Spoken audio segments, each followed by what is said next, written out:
Hey there, my name is Alejandro, and welcome back for day 97 of me doing the Daily LeetCode challenge until I reach 1 year's worth of green contributions here on GitHub. So today's problem is for October 21st, 2024, and let's get straight into it. Okay, today we get a LeetCode medium. Problem 1593, split a string into the max number of unique substrings. Given a string S, return the maximum number of unique substrings that the given string can be split into. You can split a string S into any list of non-empty substrings. Okay. Where the concatenation of the strings forms the original string. Okay. However, you must split the substrings such that all of them are unique. Okay. Substring is a contiguous sequence of characters within a string. So here, let's look at an example. S is equal to A, B, A, B, C, C, C, C. One way to split maximally is A, B, A and B, C, CC. Ooh. Immediately something that comes to mind is something greedy. Okay, let's look at another example. ABA. Yeah, ABA. My greedy idea would work here. Yeah. Ooh, that's an interesting one. Oh, that's another interesting one where it's like if you're at the base case. Oh, maybe if by the end of it, it's impossible.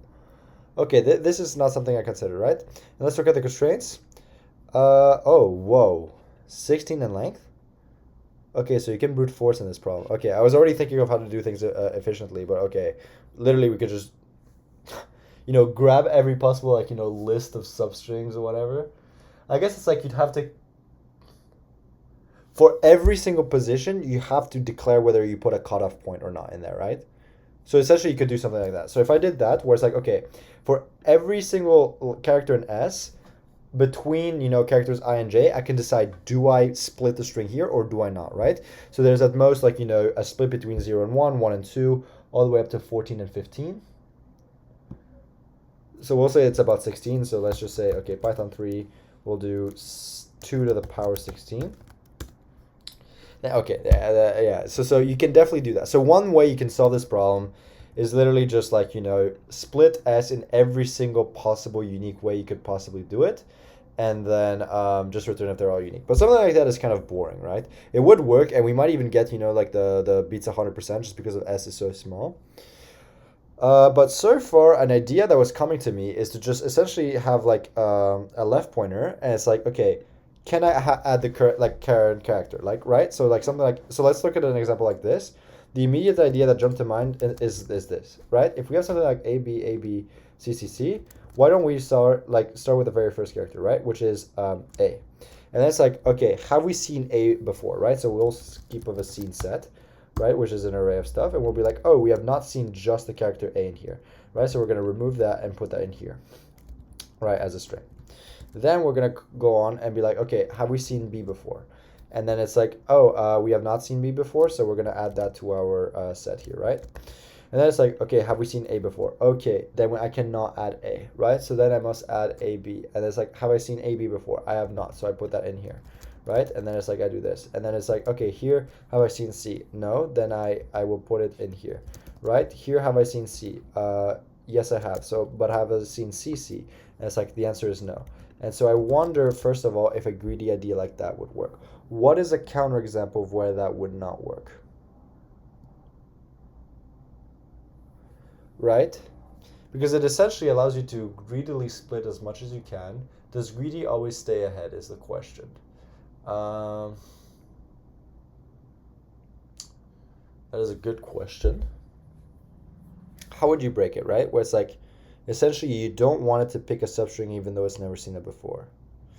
But, so that, you could add the substring later, but then how does that help you, right? Maybe there's a certain permutation. I mean, we could try it, right? How about we do that?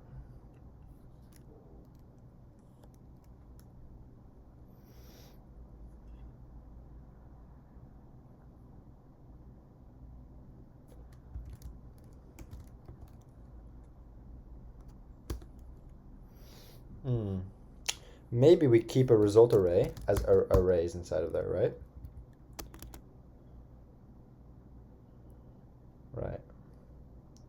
We need a way to do things efficiently. For now, we can do things inefficiently and just check if the greedy works, right? L is equal to 0. Well, L is less than length of S. We'll have a loop invariant here. L plus or equal to 1. Then yeah, it's like, okay.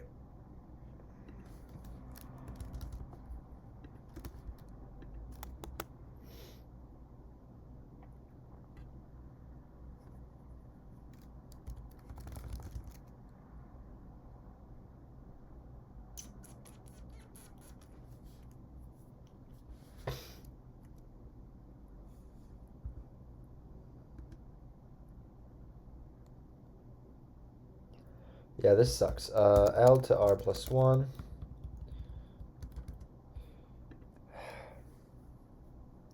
Yeah, so like, I mean, S is very, very small. So I definitely can do something like this for sure.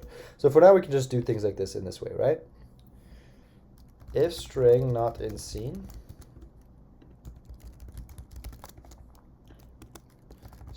scene dot add string, L is equal to R plus 1. Here it'll be R plus or equal to 1.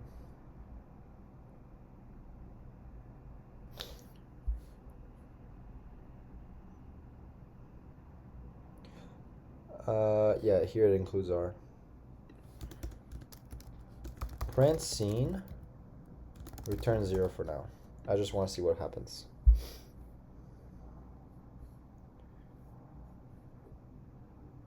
Interesting, right? So here I have the A, I have C, I have AB, I have CC, and I have B. ABA, A and B, that's bad.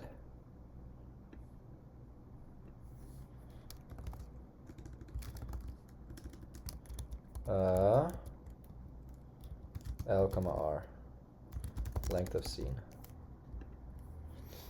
Length of S, actually. That's what I want.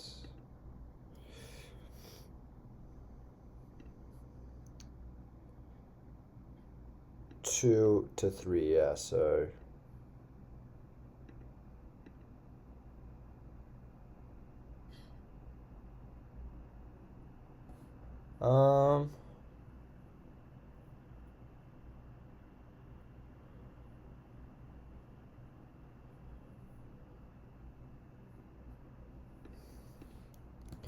String is equal to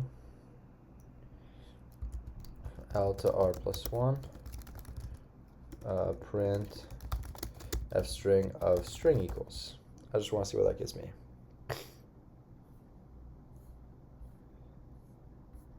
Here it's an empty string. Here it is very much not an empty string. But here it's weird, right? Yeah, so the BA should have been added to the end.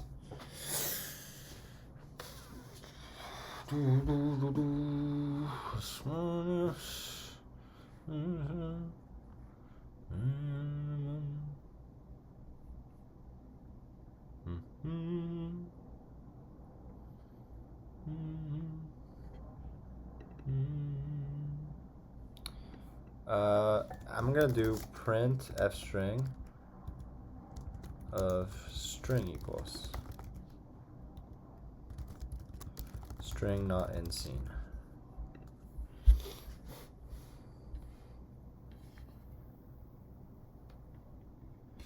Yeah, okay.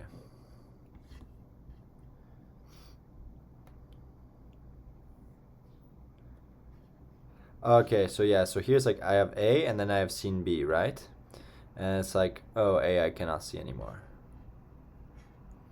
And it's like AA. So here it's like case 1.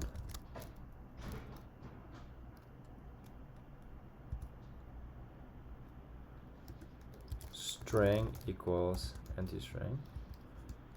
And we're done. Case 2.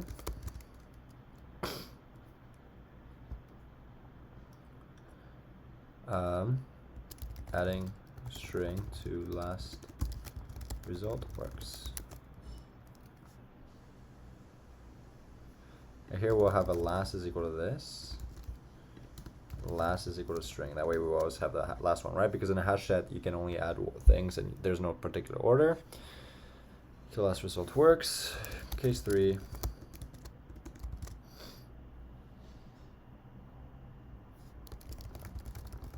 Last doesn't work. Fail problem. So either case, we'll have this string here.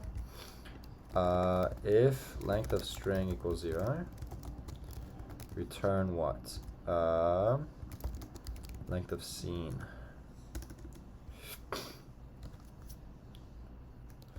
Scene.add.remove letter.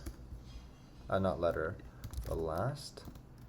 Scene.add string.join.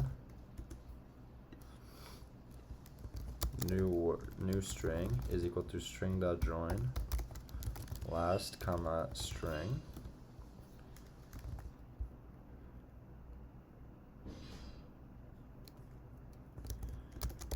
String not in scene. Turn length of scene.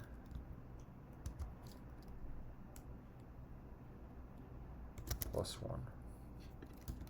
Else return 1. There's only one solution. So does something like this work?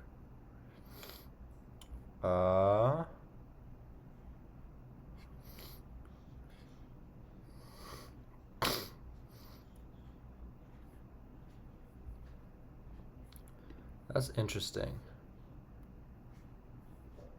Oh, last is equal to string, lol. There we go.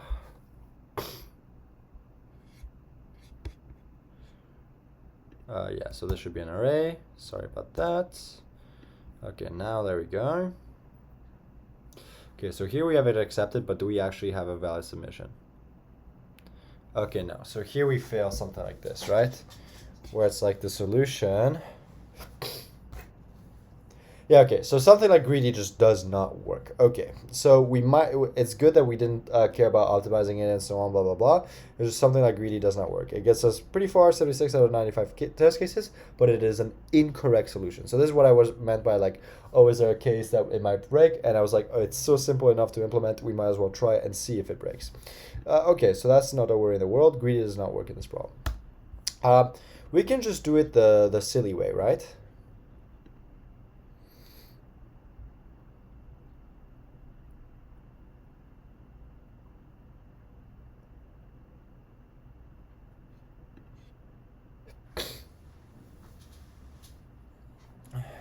Okay.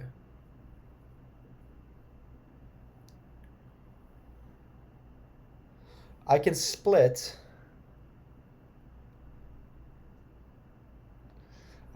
After index 0, after index 1, all the way through after index 14. So I really have like 16 minus 1 slots.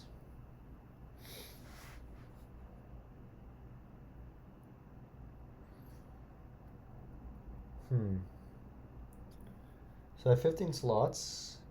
For each of them, I can pick like, hey, either I split the string here or I don't split the string here, right?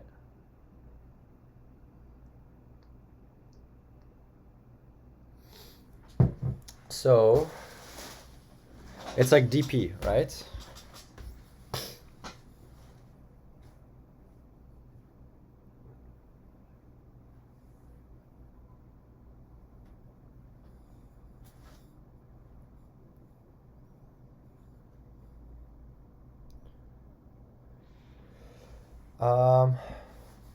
It's like, okay, I should get every permutation of length 15 of true and falses, right? So it's like, okay, if I have a string of length 3, right, length of s is equal to 3, or like, you know, is equal to 3, s is equal to a, b, c. And it's like, here I can put 1, b I can put 1, and then c, right? So here there's 2, so it's always length of s minus 1 number of splits. Num splits is equal to, you know, like false times length of s minus 1.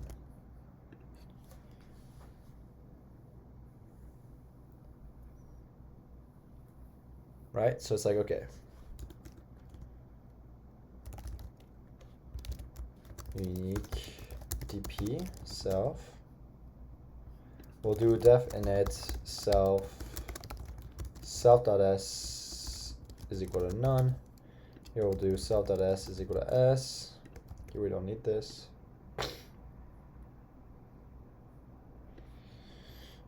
Here we'll have a, do we even need an index? Try to think.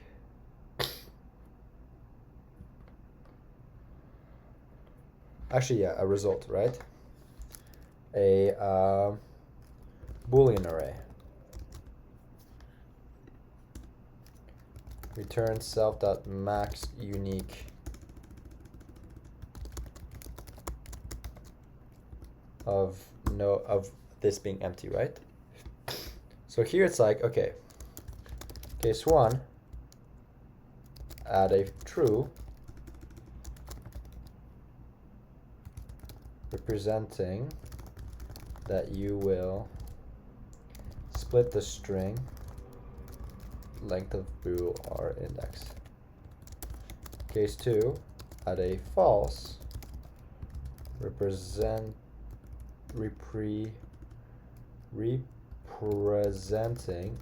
that you will split the string r index, that you will not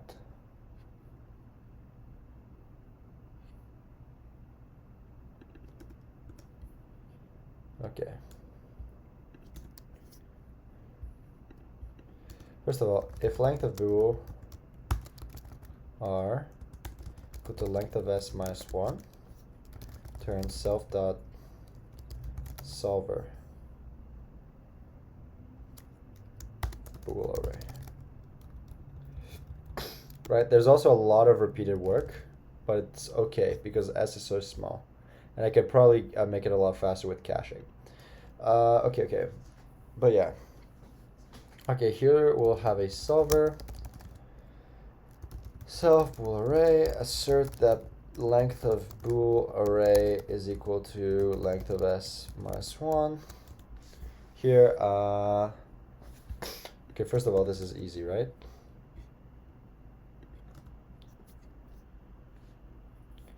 Here we'll do bool array dot append true. Case 1 is equal to self dot max unique dp with bool array. Otherwise, yeah, okay. Dot pop. Assert that this is equal to true. Bool array dot append false. Case 2 is equal to self dot max unique dp bool array. Return case 1 plus case 2. Right, number of or here do I actually do, you know, actually it's like, okay, well, you must concatenate this, however, yeah. So return me the result that gives me the optimal number of the maximum number of splits, right? That is still valid. So if it's invalid, I will just return 0. If it is valid, I'll return a number. It'll work out perfectly, right? So here it'll be return max of case 1, comma case 2. Here's just assert length of boolean is equal to this. Then this is like solver, right? So here we're gonna split string s at each of these, right?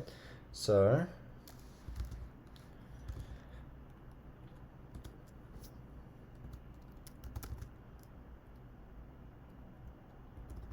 boolean and bool r.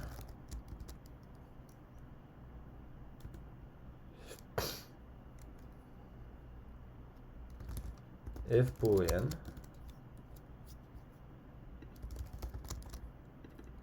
split bool L plus or equal to 1, continue. Do I want to do L plus or equal to 1, or do I want to do an L and an R?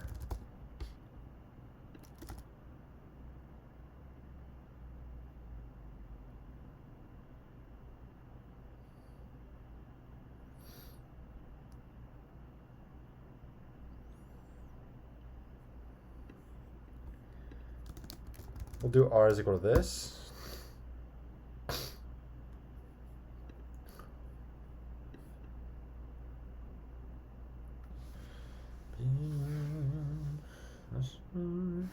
Yeah, okay, if not split bool, then yeah, r plus or equal to 1. Otherwise, it's like, okay, it's split bool. So it's like, for example, the very first one is true.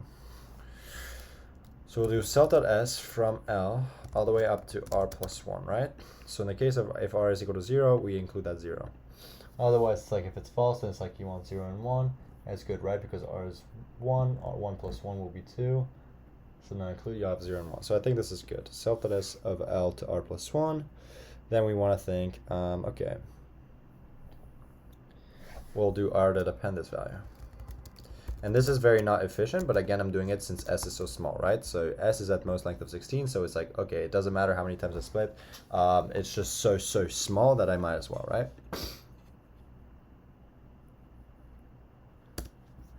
And in this case, I will do, let's equal to r plus 1.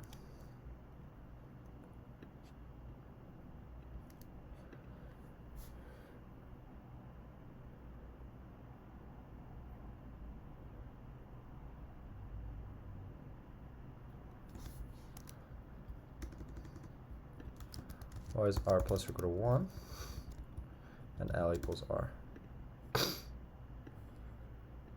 Does that make sense? Or should I do just L is equal to r plus 1? One of the two. Then, if length of r is equal to length of set of r, then return length of r. Otherwise, return 0. Invalid, so return 0. Valid, so return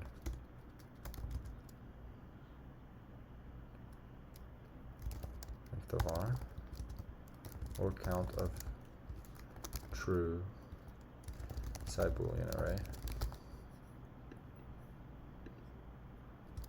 as answer. So for now, we'll just make that simple. Return bool array dot count trues.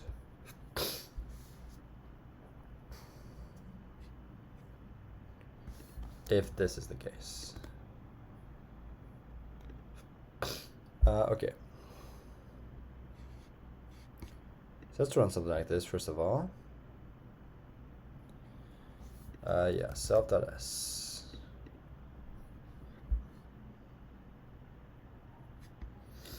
Self.s. Okay. Okay.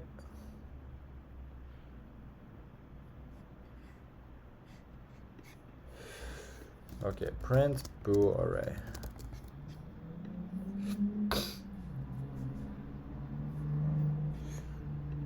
Maybe I just do dot copy every time.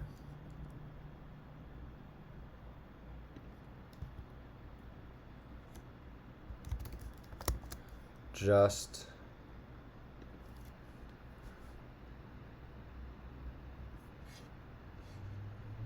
there we go. So this one I return 3 instead of 5.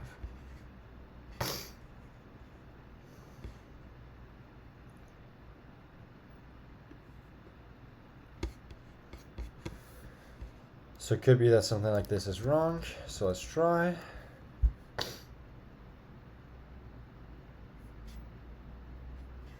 Gets us closer.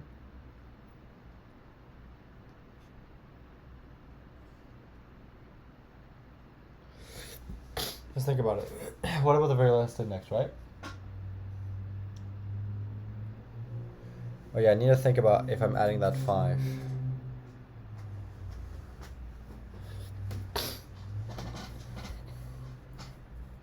Maybe I do length of s. Maybe I do something like that. Yeah, just so that like at the end I will just be concatenating with empty string, which is nothing, right? So that ends up working out. And then does it work out even if I just do this?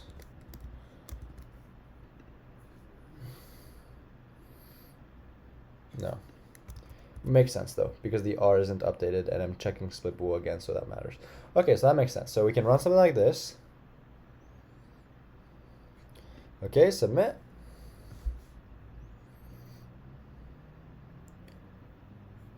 Output limit exceeded. Do I have any prints? I do.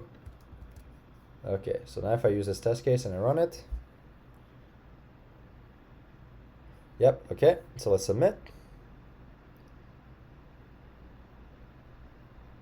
And there we go. Okay, bada bing, bada boom, we have solved the problem. But we have done it extremely slowly. Okay, so this is where the interesting part begins, right?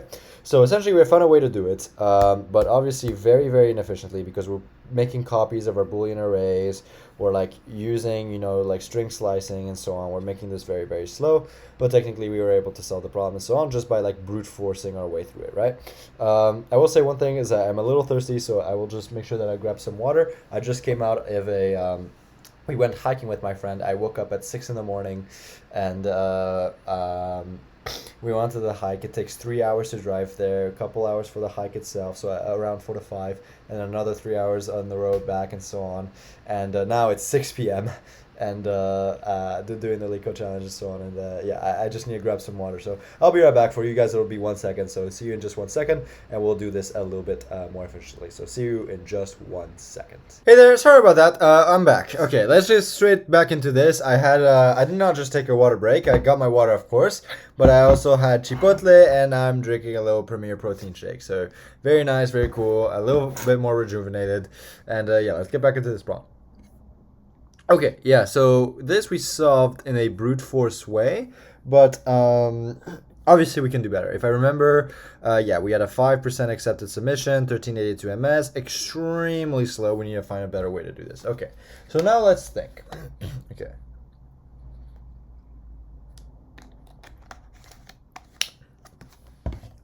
How can we solve this problem more efficiently? Well, one answer is caching. One answer is not, you know,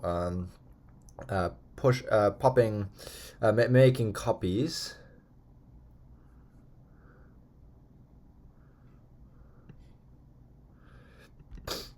I wonder why it doesn't work with copies. Right, if I append true, even if it's the same array, I do the whole thing.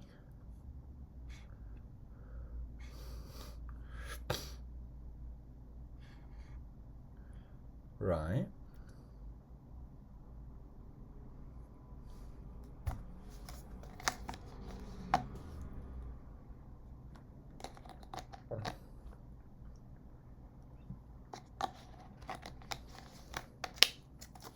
Okay, one thing I can definitely do is this, right?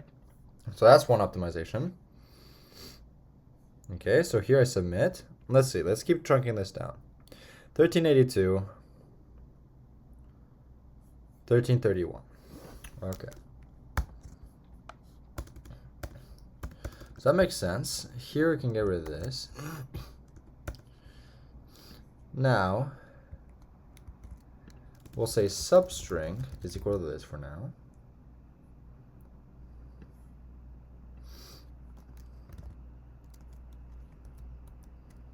We can also, you know, so that we never have to recompute the same substrings twice.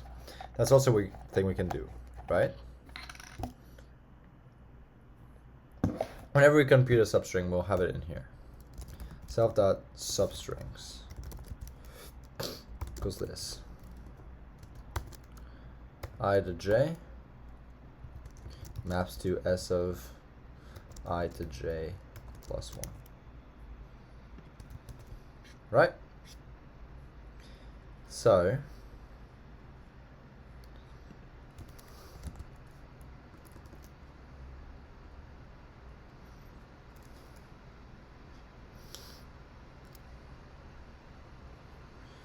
if in self.substrings, substring is equal to substrings. Okay, substring is equal to none. In self.substrings, say substring equals self.substrings of L comma R. Otherwise, it's equal to this guy. And self.substrings of L comma R is equal to substring. right? That way we cut down on that computation. So if we ever look at the same substring twice, we don't have to compute it again. So that's one optimization. So let's run that. Okay, submit that. Let's see if that trunk is the complexity. Oh, it made things worse. That's interesting.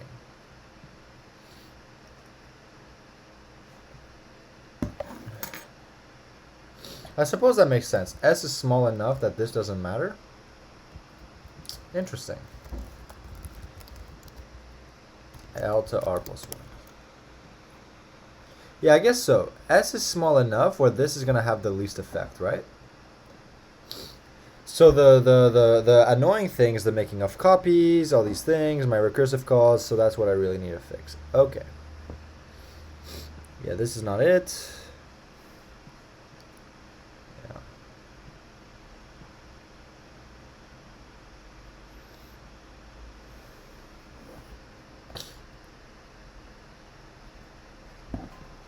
So here a copy is not fun. Why does this not work?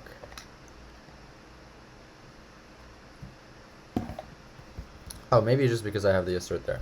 I could be popping falses because it happens later on. Whoops.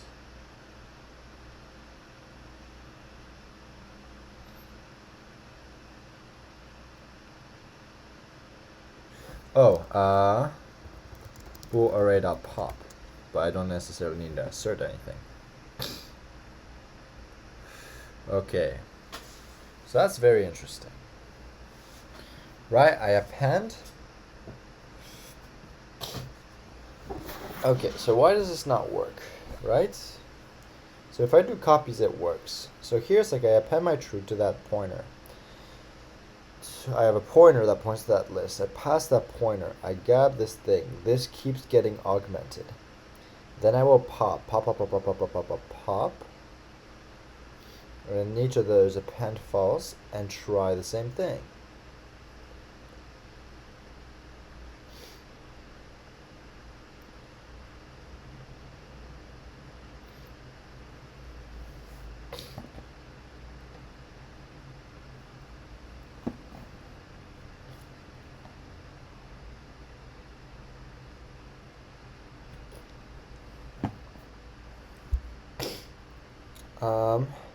Like this is essentially backtracking.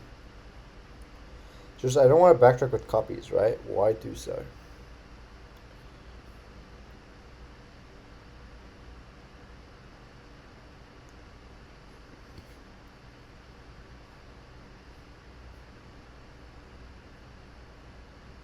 Now, this is interesting. Another thing I could do is R is equal to set if substring in R turns 0, invalid. Otherwise, R dot add substring. I return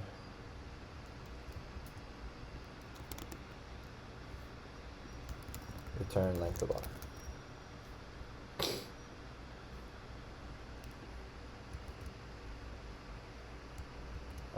And here, let's put the copies back just for now.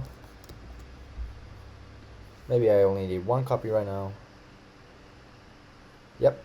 Okay, let's submit that. Okay, so we're truncating things down a little bit. Now 1100. But again, there's going to be some big meat part that we're really missing.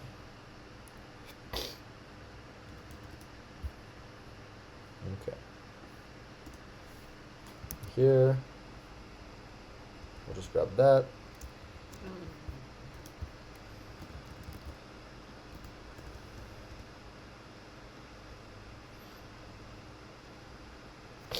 Okay.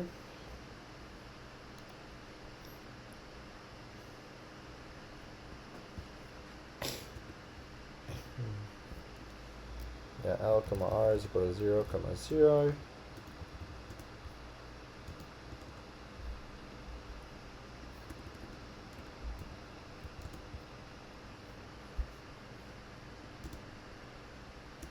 Fine.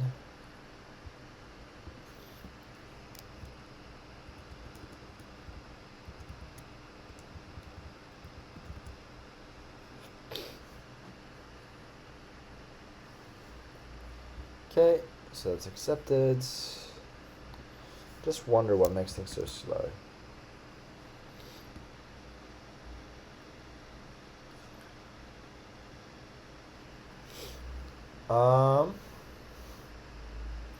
Yeah, it's just an array.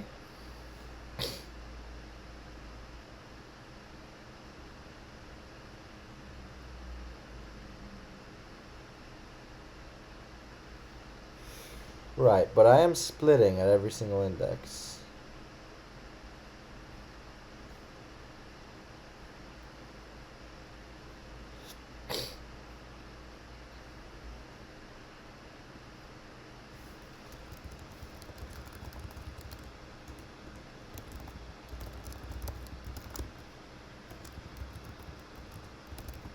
S of L to R plus 1.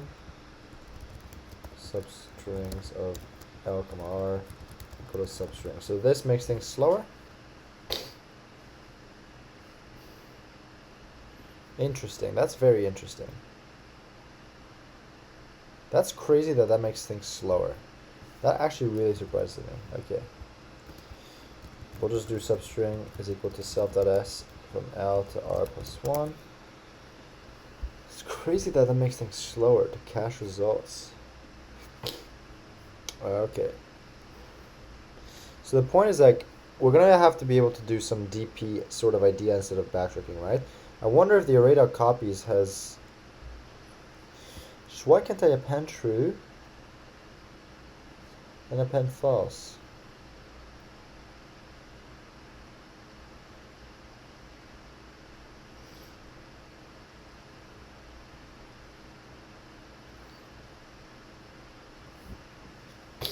Right, like, it doesn't make sense for me to check if I've already seen a Boolean array before, right?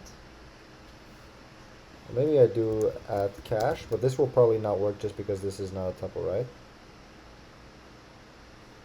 Yeah.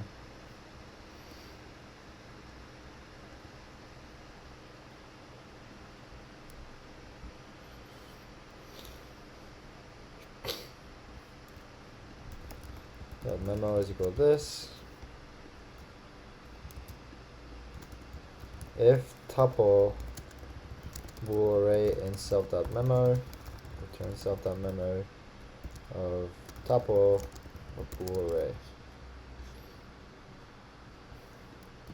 Self.memo tuple bool array, right? The bool r.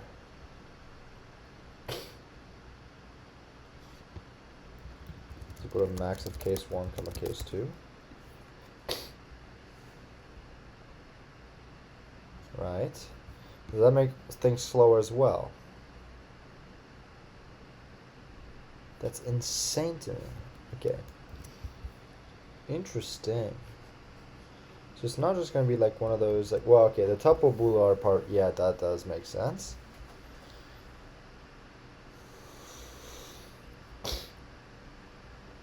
Okay.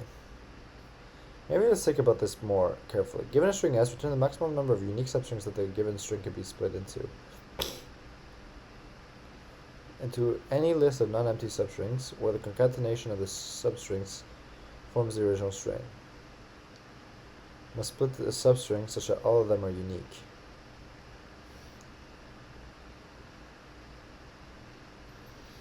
Maybe it's like I compute all the substrings of S, right? And then I try to form like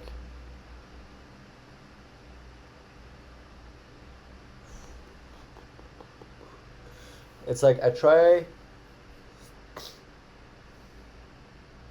Maybe I use a try in here, right? Where it's like, okay, maybe I get like all the unique substrings of S, or all the substrings of S.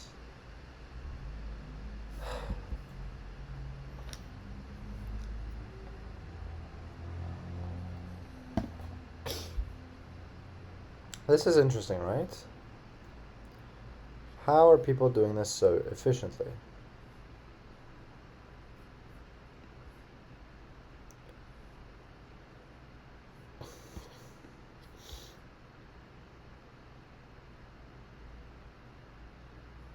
Yeah, 1000 ms.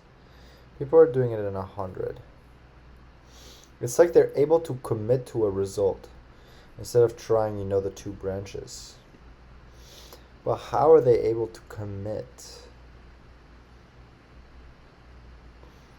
That is the secret sauce. There's also this part, right? This is technically very slow as well, this solver.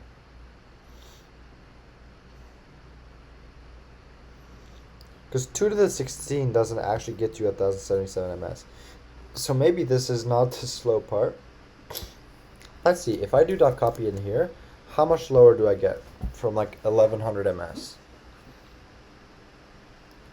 Like 100-ish, right? Yeah, that's very interesting.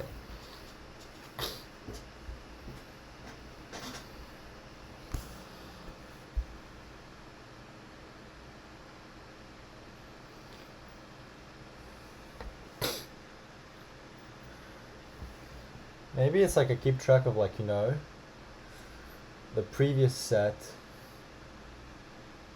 Oh yeah, maybe I keep track of, something like the previous set so far, the current left index, and the current right index. And at every position, I either choose to split or I don't, right? Okay. Maybe we do something like that. Def max unique dp2. We'll just call this dp, yeah, dp new. Max unique split dp. Self. So we'll take in a set, or hash set, or h hash set. We'll take in a current left pointer and a current right pointer. So the very beginning it'll be self return self.max unique split dp with just an empty hash set L, R.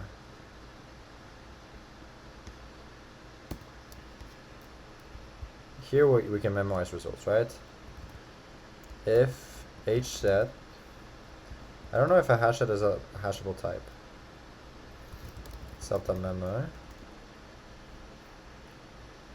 Let's try it, right? So Python 3, s equal to set, s dot add, an empty list, not hashable. What can I add a set in there? Yeah, so that's not a hashable type.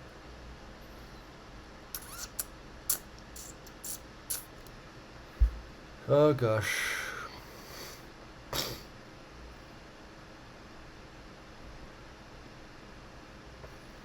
Although maybe I don't need to keep track of that hash set, right? Maybe it's like I do if index r is inside of self.memo, then I return it, right? Okay, otherwise we don't do dp, right? Self.memo, so return self.memo of like h set L, R. And for now, let's just not do this, right? Maybe we can learn something.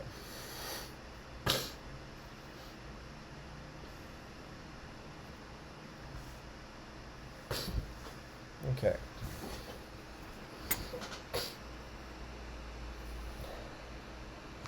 So it's like case 1,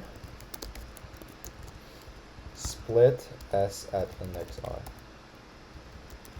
Case 2, don't split s at index r. Case 2 is equal to I don't split, right? With my h set L, and I don't split in there, so it'll be part of the next split. If I do split in there,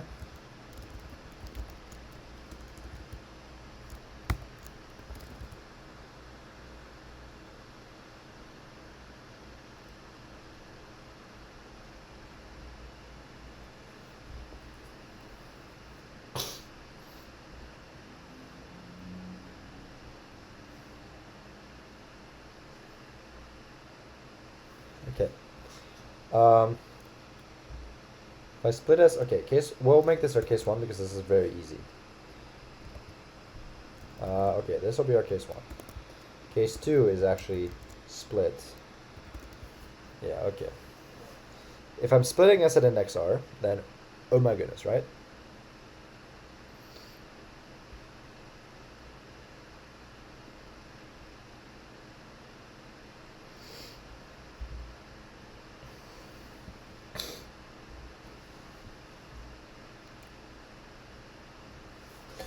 Okay, in this case, I'm splitting, so substring is equal to self.s from L to R plus 1.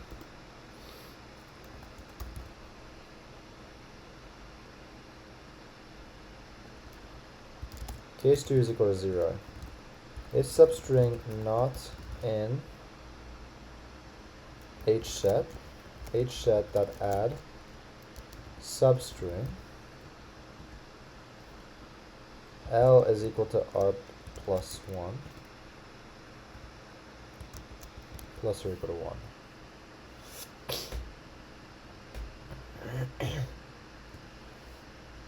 And case 2, self.max unique split dp with hset L and R. Turn max of case 1 comma case 2, and now I need to have a base case. Base case is very equal to length of self.s.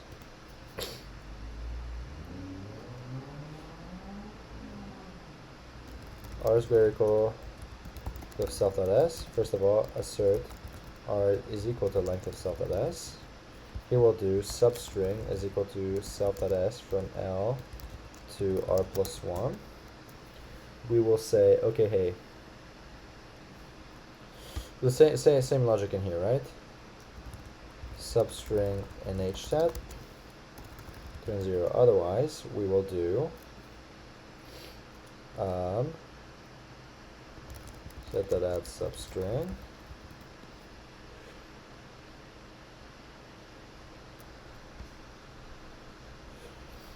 return length of hset. Okay.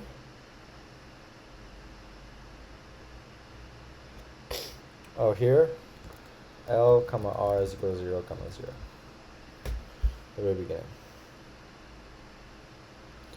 So these are wrong. Whoa, okay. Too much.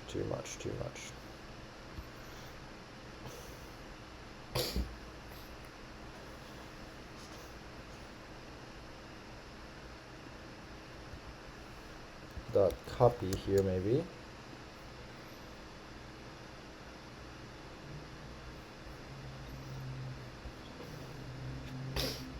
hset dot copy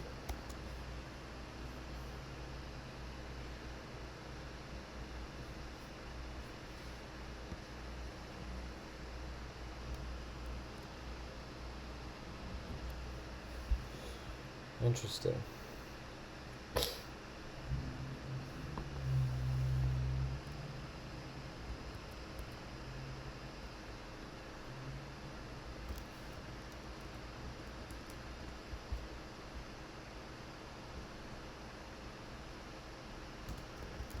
Set copy equals hset dot copy hset copy dot add substring hset copy.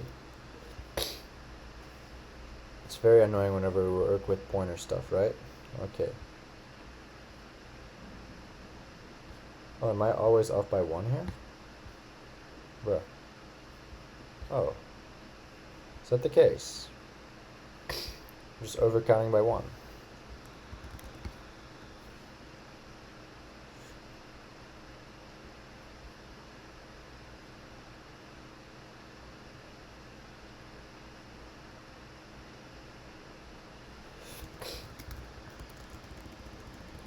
I want to print the substring here every time. Print fstring substring equals. Is it length of 0?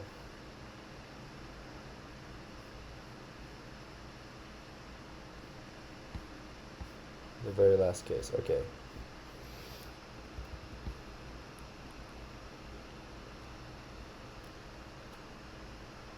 Yeah.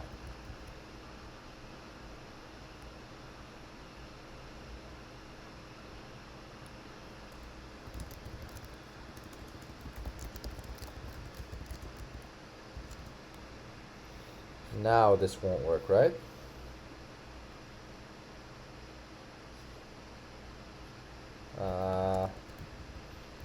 Down. Yeah, now they're all down by 1. Okay, so maybe that's why we're at the offset by 1. If it's the empty string, I obviously don't want to consider it in the hash set. Okay, and now submit. Are we faster? Okay, we're considerably faster. We're now at 362 ms. Okay, we're much faster.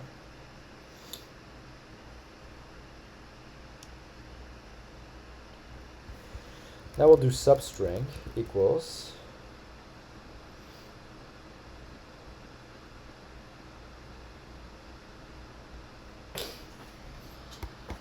okay. First of all, anything in here, I want to have it all commented out.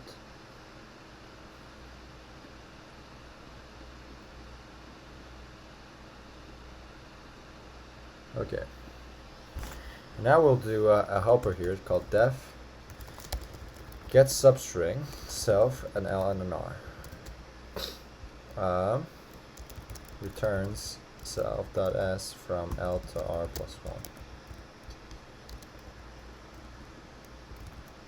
L comma R in substrings returns substrings of L comma R.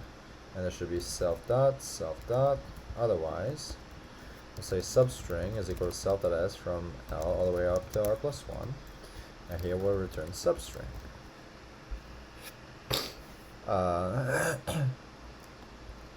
Otherwise,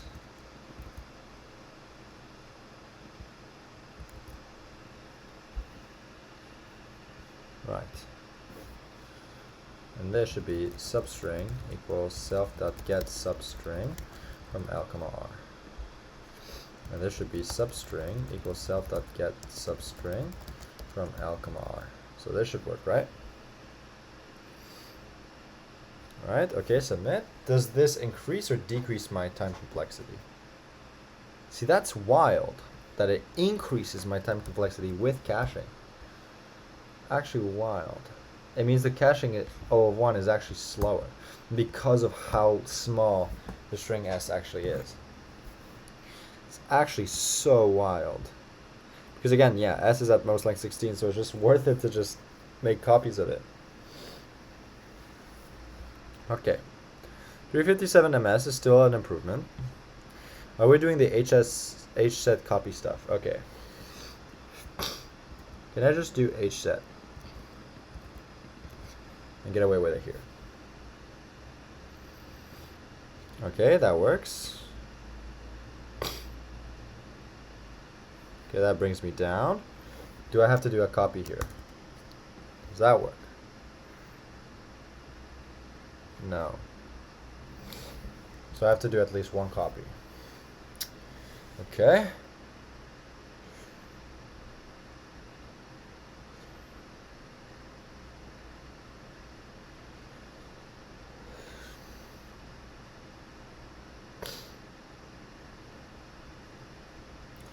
Interesting. So we're still slower than the pack. But I think we've got some better ideas up in here. Where it's like, now it's like we're trying to commit to a decision, right? Where it's like, again, like, yeah, I essentially decide, do I split at S or do I not? And every time I do decide to split at S, it's like, okay, let's take the work to split S and so on and see what happens, right? Instead of like, you know, doing all the cases and just blowing ourselves up. So this is at least better. It's just how do you do even better? It's as if though they just don't use a hash set.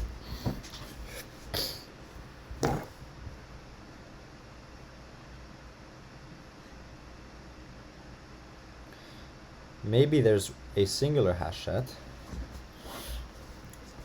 Interesting. So what if we did self.hset is equal to set, right? And here instead of this, we did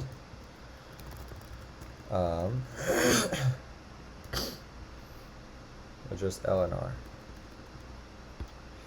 And here we just do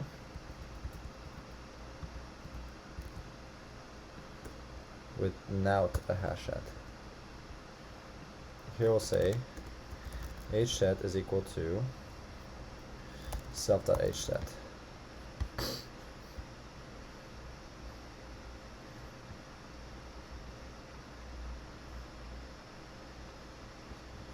This we can fix.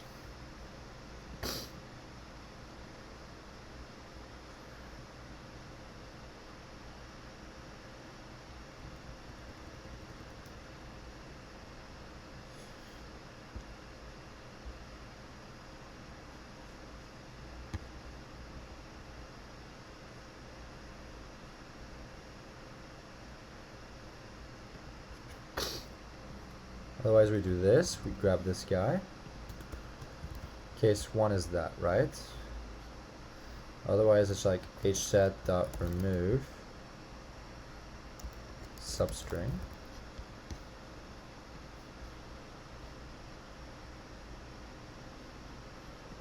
Right. Okay.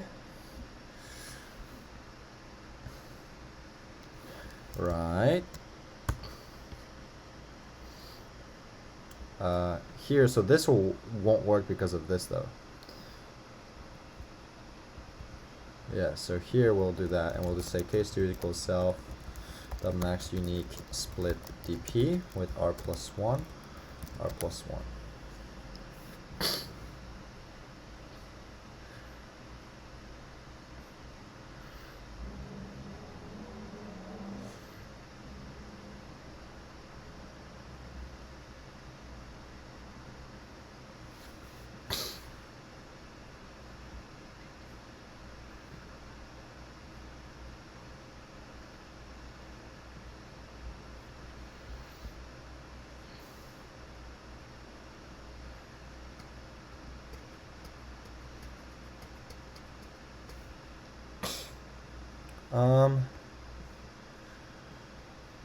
What key error? Print substring comma hash hset.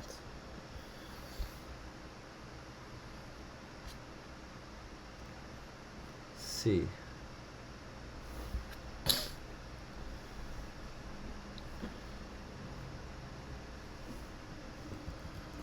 If substring in hset, hset the remove. Yeah, it's just not working the way I want it to. It's just, how do you usually do backtracking then? It's just, ugh.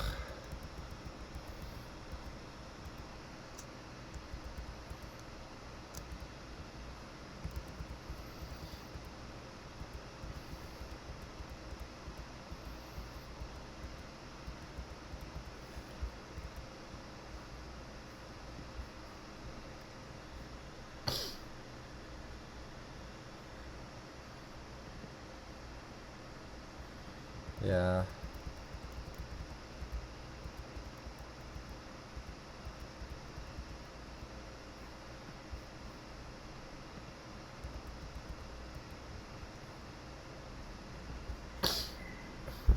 Interesting. Still at 294. How are people doing this faster? Obviously the hset.copies is kind of a bummer. I feel like I'm missing something. Do I only need L and R?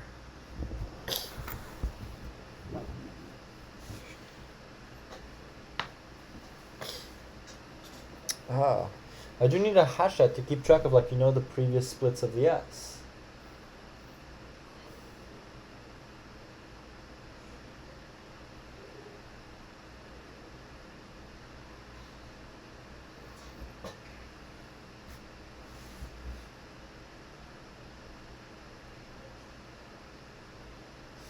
Maybe it's like I memorize, like, you know, like length of hashet, Eleanor, starts to get wonky. And even that might have conflicts. How are people doing this faster? That's my real question.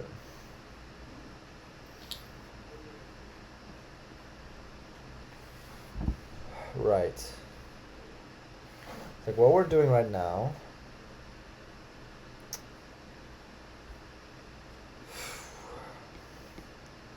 I don't like this HI copy business, but most we're copying 16 elements, right? Because of the length of S.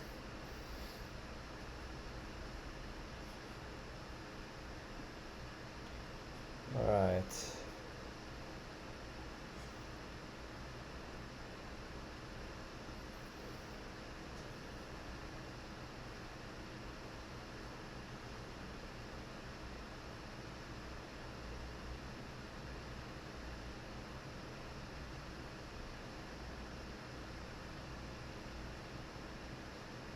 Maybe it's like I grow like a tree where I commit to an index R.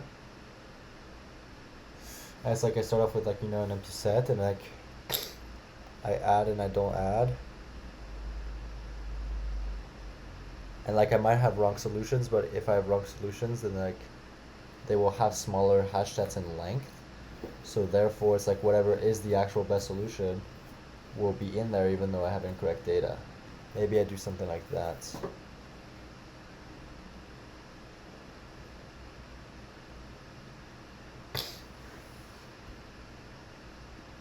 Maybe I do something like that. Okay. Def self.sols.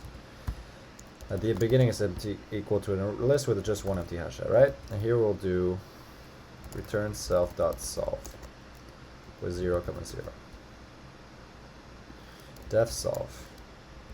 Self. Oh, come on.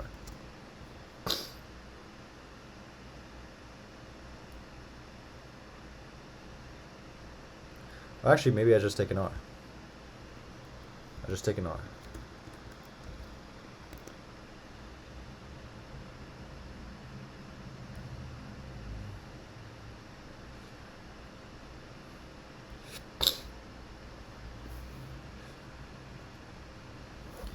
Maybe I have a tuple with the index.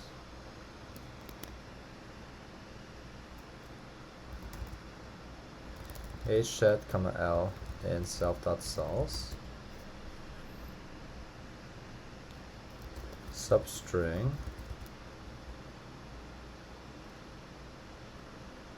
equals s from L to R plus 1.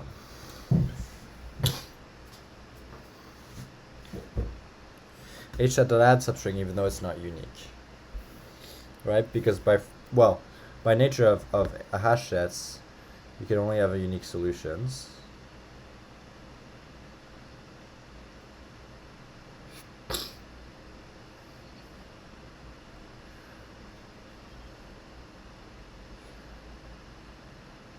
Or maybe I delete it from there, right?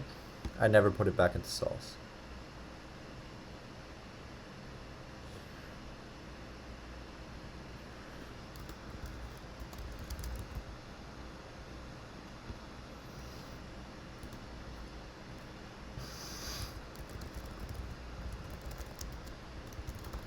Right. Here we'll do self.sols is equal to new sols each time.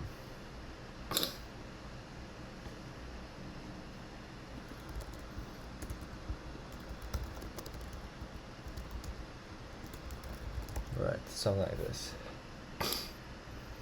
Okay, substring is equal to this. If substring is an hset, otherwise, yeah. hset.add substring.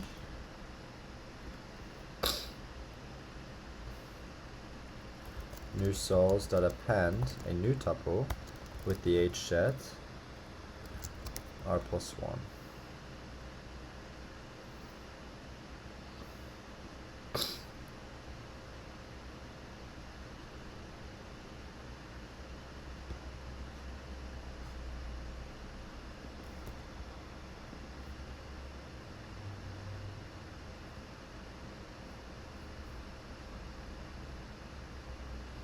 Just A and 1. Just A and 1. This is annoying.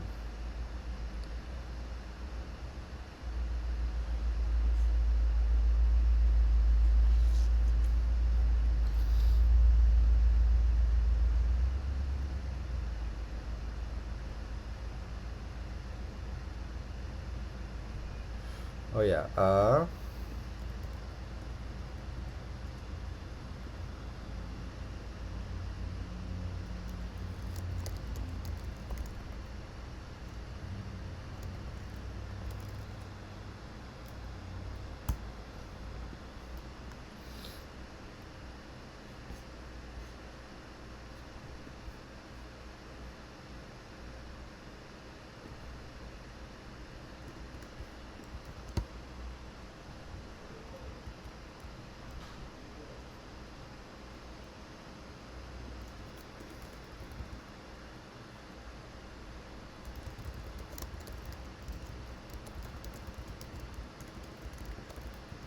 yeah, there we go.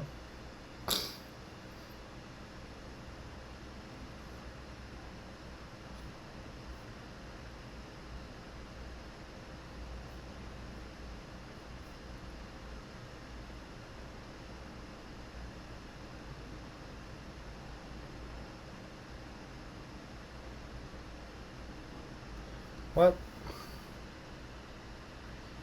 Oh.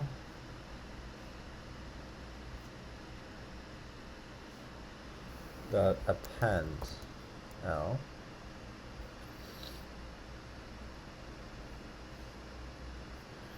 Why is it like this? Right? It's like I want to be able to grow essentially.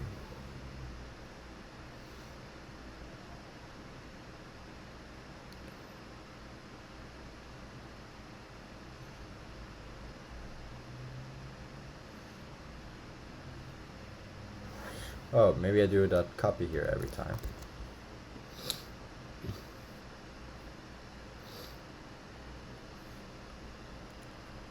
Actually, that won't work.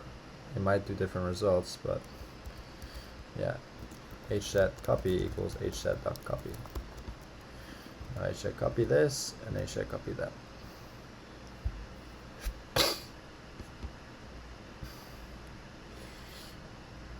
It's the same thing.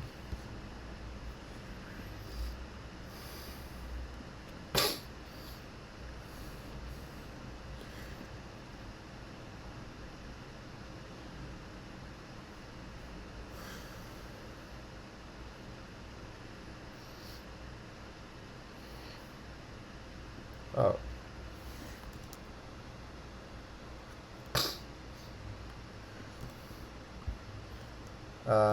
If r is greater or equal to length of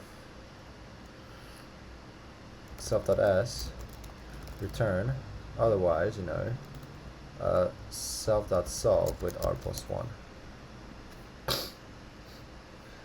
That's why I'm stopping in the very first. Oh gosh.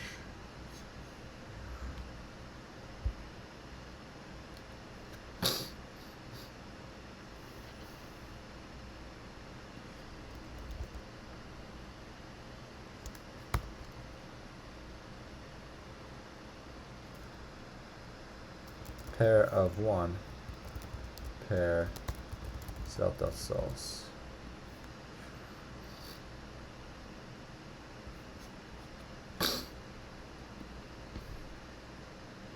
Yeah, that doesn't work.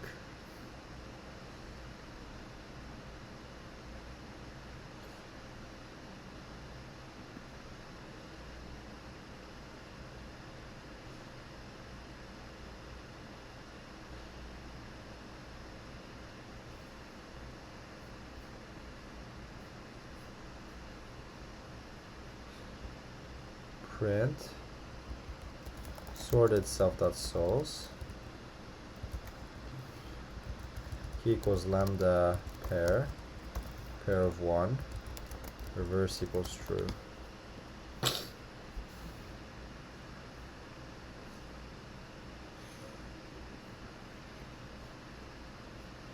A lot of 7s, a lot of 3s. So these are all overestimates.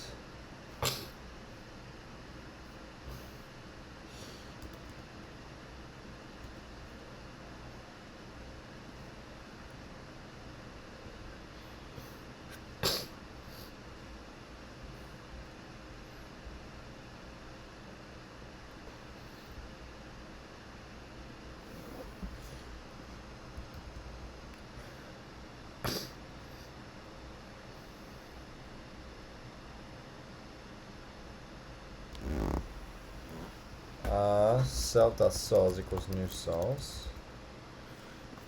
Let's think. I have up to an index L.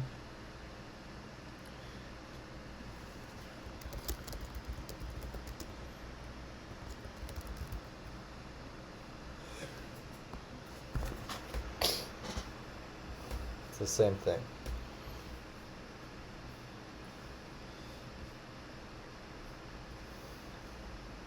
Yeah, I'm not sure. So if I do DP, I'm essentially keeping track of a hash set still, which is not a hashable type, but it doesn't even help me. I do like the idea of only focusing on a right pointer, right? Well, yeah, and if you keep track of a left pointer,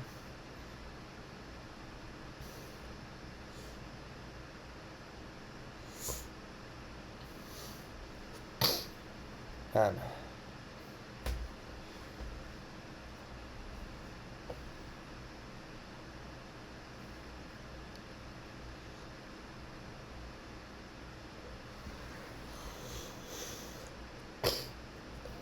trying to think. It's not that simple.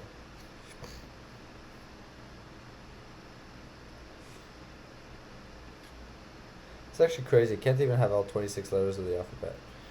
But yeah.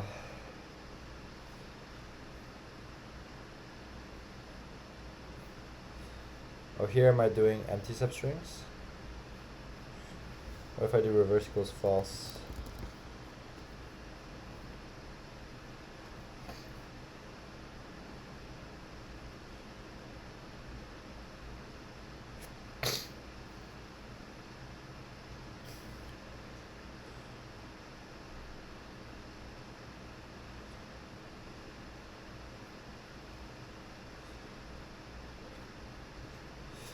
If substring is an HChat, continue. Don't append the stuff.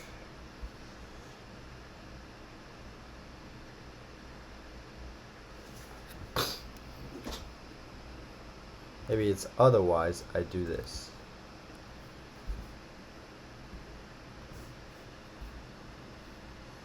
Still interesting.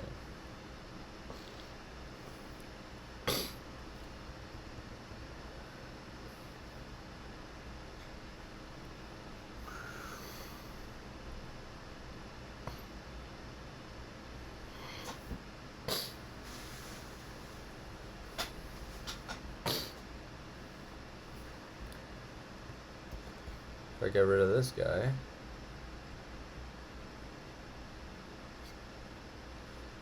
yeah.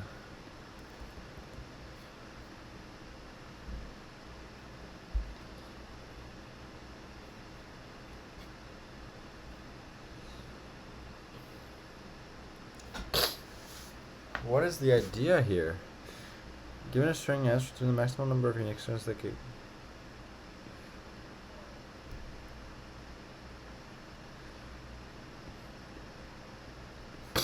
Maybe what I do is, okay, actually I can do this in DP, right? Where it's like, I can choose to split it somewhere or not split it, right? In which case, okay. We can do this. I do have a DP idea. Okay. Well, here we'll do return self.dp with 0, comma length of self.s minus 1. Here we'll do dp self, comma l, comma r. Try every position from l, comma r.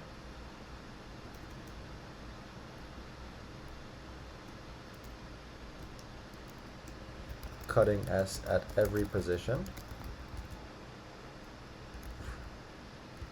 L plus 1, L plus 2, comma r.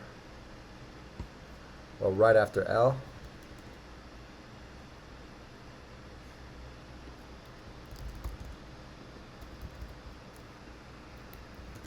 L plus 1.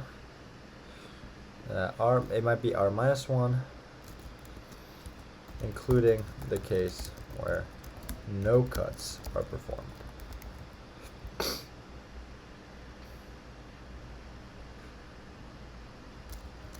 No cuts are performed. Result is 1, and hence that can be used as base case result value. So here we'll say, first of all, if L, comma R in self.memo, turn self.memo of L, comma R. That is equal to 1. Case where optimal is just to split.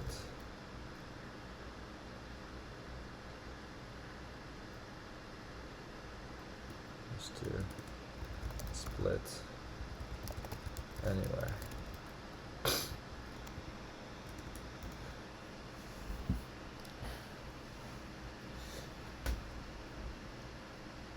what's the final possible position that I can cut it at, right?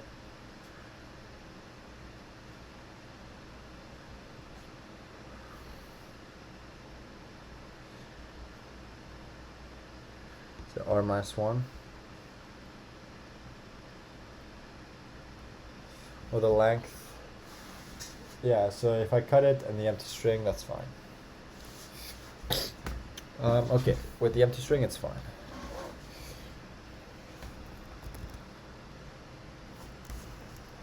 For cut index in range L, R,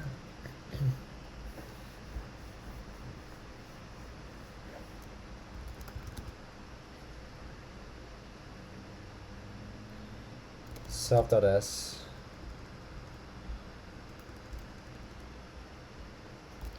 equals self.dp from L up to the cut index, right, equals self.dp cut index. Maybe I should do +1 here, right? So this won't include r, so r to r.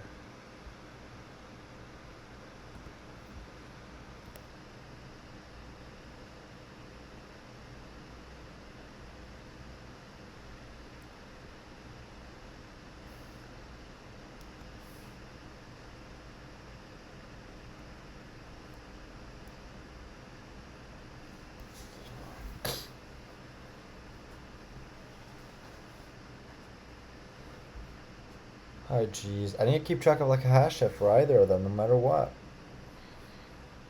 We'll say between the left and the right, I need to essentially merge them and make sure that all their strings are unique. Maybe I make this return a hash set, right?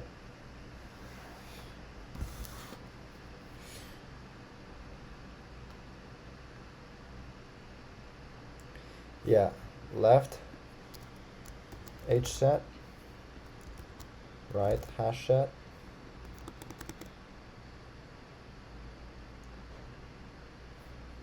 If I do this equals set of 1, 2, 3, S2 equals set of 3, 4, 5,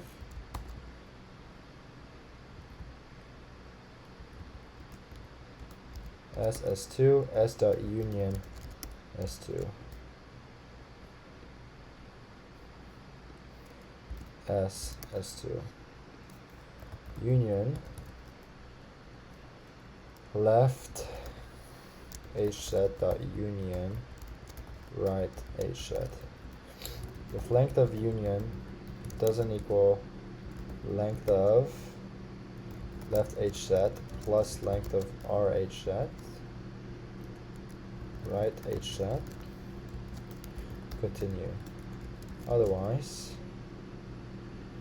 alright, otherwise if the length of the union are equal, all substrings unique in left and right, so valid solution. Res is equal to max of res and length of union. Right? Here we'll say self.memo of L, R is equal to res, return res, right? And here we're missing a base case, so we might not exactly get a correct result here so far.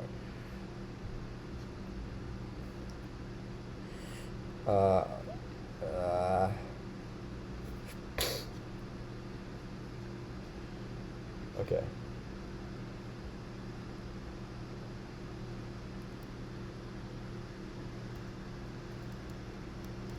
Set of the string from of self.s L to r plus 1 with just a singular element,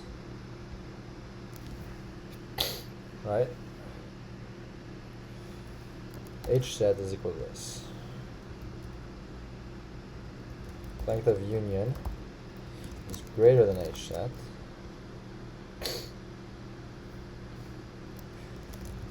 H set is equal to union. Turn res.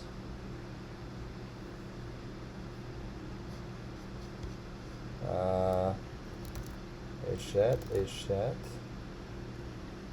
set is equal to this. Print self dot H set, return length of H set.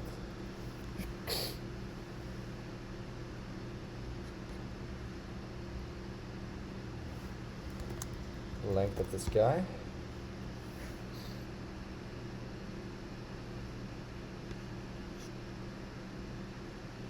Yep, that's fine.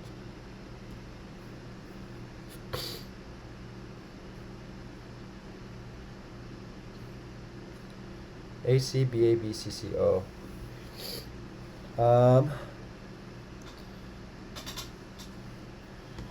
Maybe it's like I'm not doing the R+1 here justice.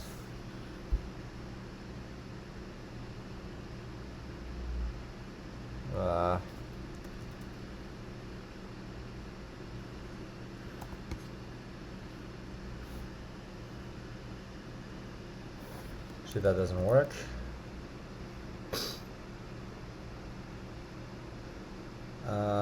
That doesn't work, right? Because I have L itself.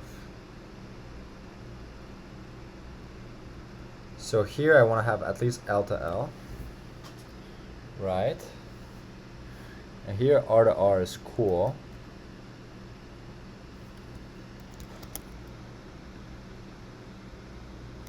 I want to include R.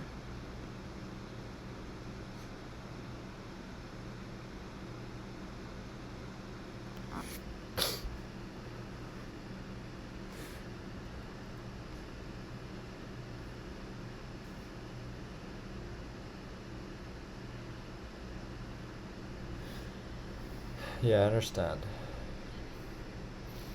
I need to have a case where it's like this. L is greater than or equal to R, return H set. Right? There's only one possible case.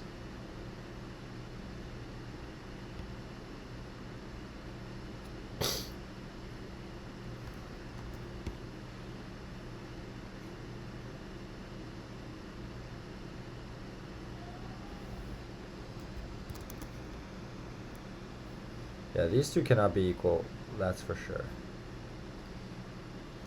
Doesn't mean I can't do this. Okay.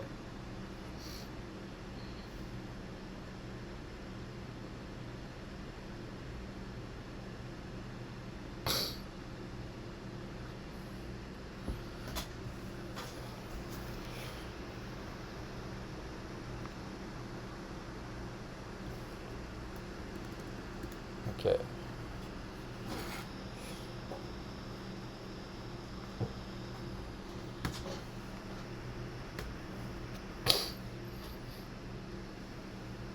So here's like L to L, so just that letter, and then it will be like L+1 to R.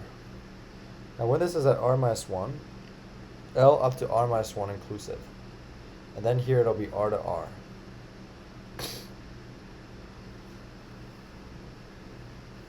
Now I want one final case. L to R, empty string.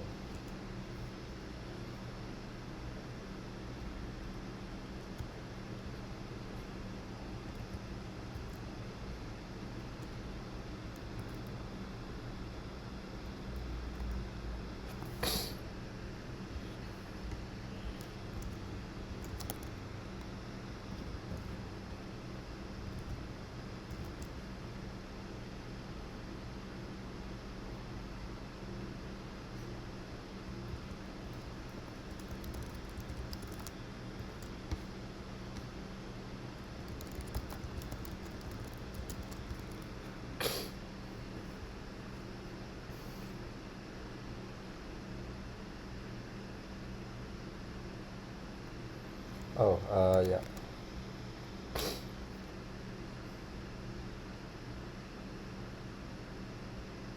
Maximum recursion depth exceeded, eh?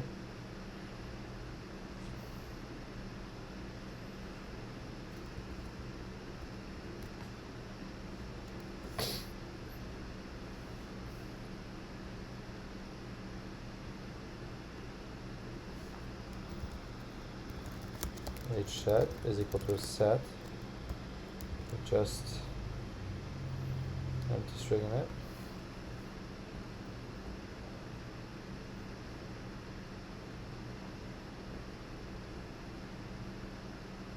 Oh yeah, I'm calling L and R. I can't do that. So this will be, yeah, to R minus 1. Yeah, I can't do that. I definitely cannot do that. So yeah, this can go bye-bye.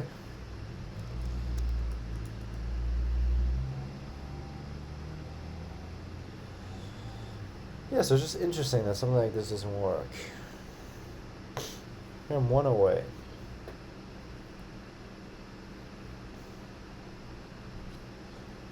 Right, CC.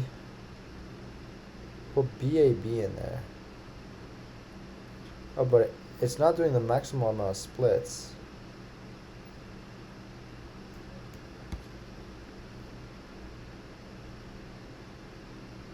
Do as many unions as you can, maybe?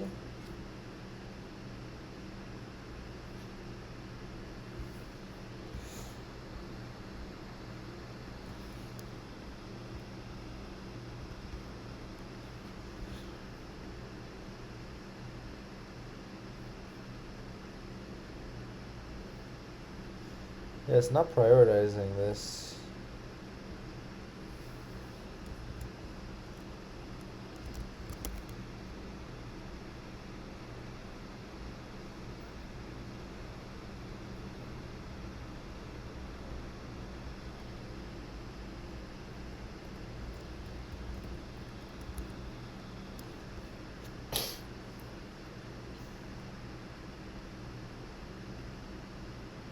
Bruh.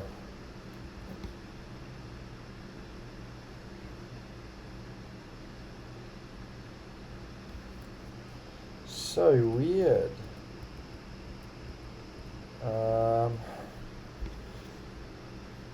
Again, it's like cutting indices, right? And you cut somewhere. And you split the string.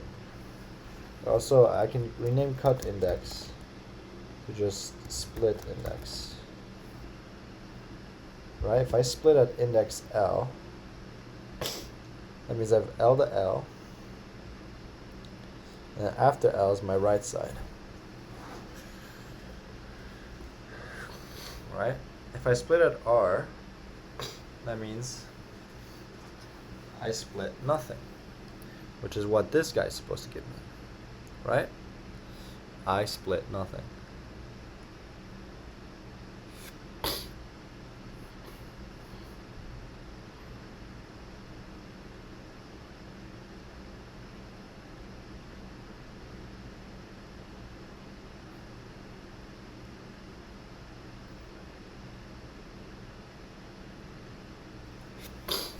Which is bizarre.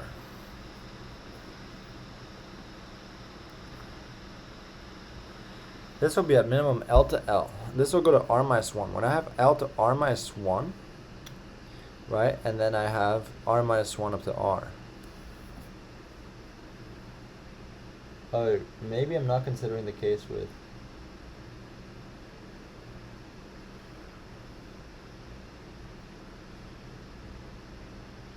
No, but if I cut at R minus 1, all I have left is R. And so on, right?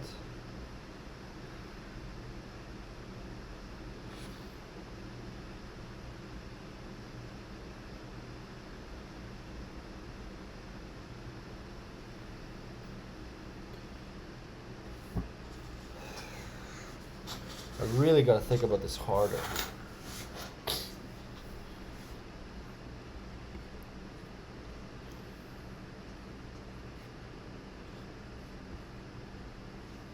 Yeah, if I don't split, I have all of L to R plus, yeah, R plus 1 just to have the offset. This gives me everything from L to R, right? Essentially, like my hash set is just a set of split strings.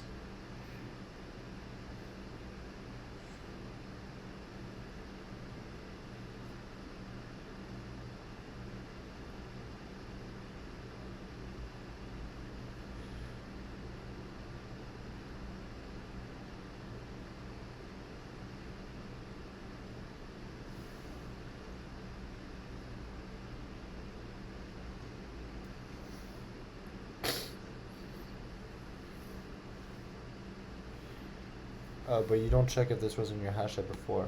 So am I doing overestimates or underestimates? Underestimates. So I'm always off by 1, right?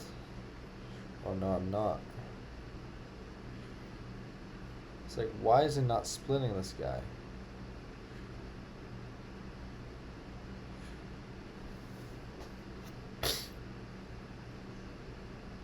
I'm cutting it at every single possible index.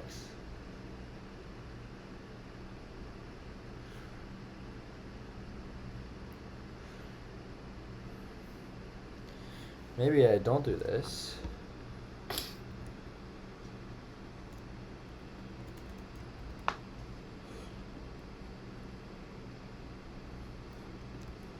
I include RIP in here.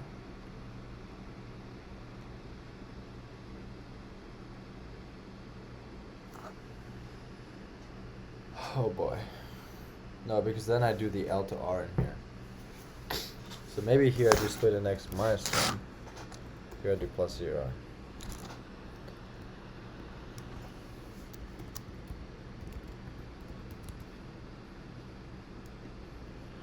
Oh gosh.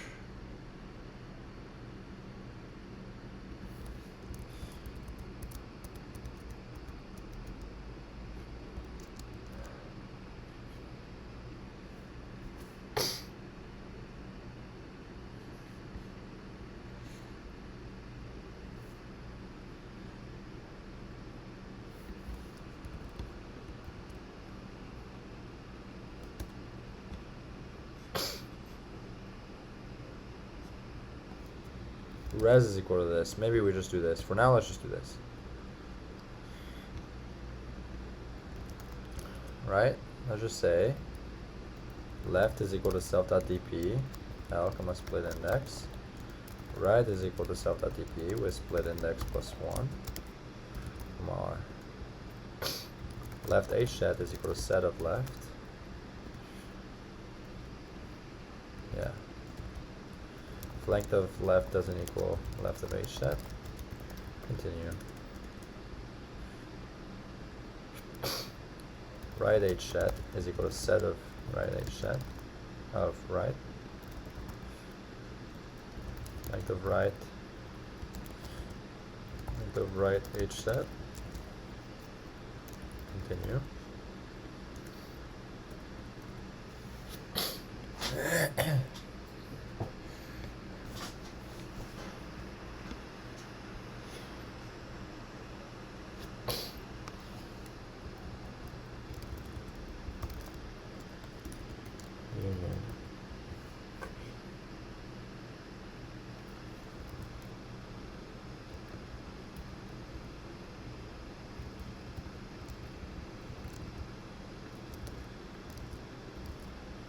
Something like this, maybe. Oh gosh, okay.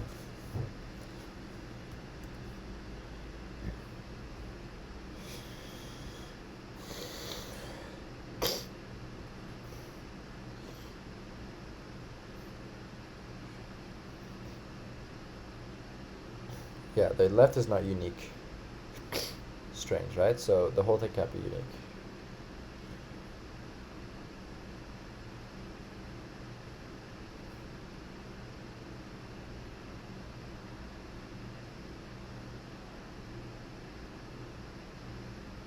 Yeah.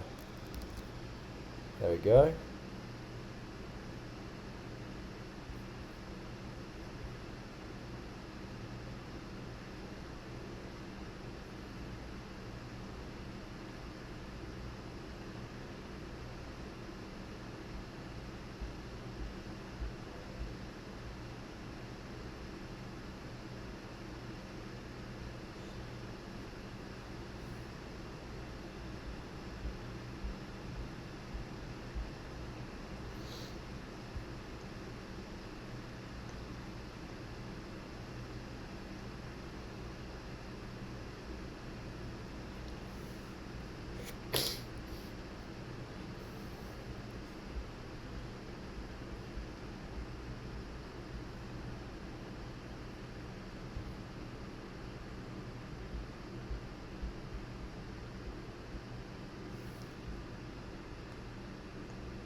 I don't understand this. Like, if I split it at every single possible split index, like, it should be just like a potentially slow solution, but correct. It shouldn't be incorrect. I don't get this. I'm trying all the possible indices where I could split it. You know, 0 to 0, and then 1 to the rest. Right, so it's like S from 0 to 1.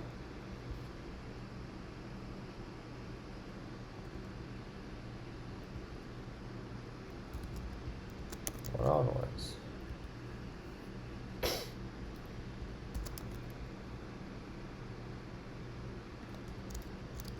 S of 1 to 2. So onwards.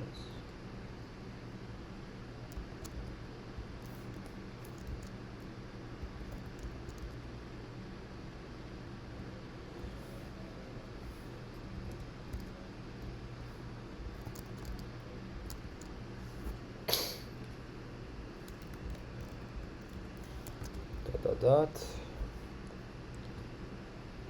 It's really what I want.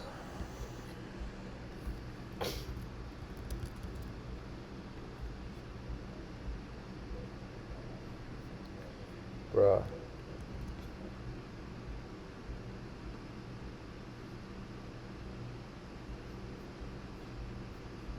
It's always empty, bro. Come on. Why is it always empty?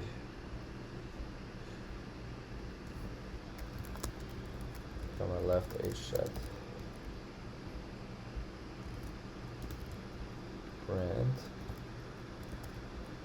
Come on right H set. Right. Come on left.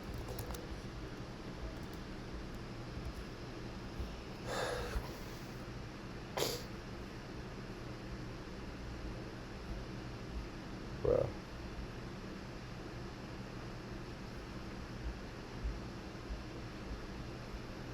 Oh, bro. Is equal length of left H set.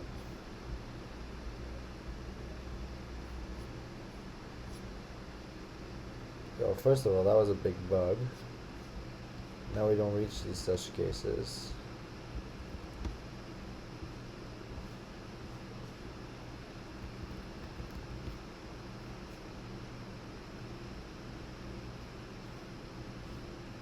Okay. We're up here now.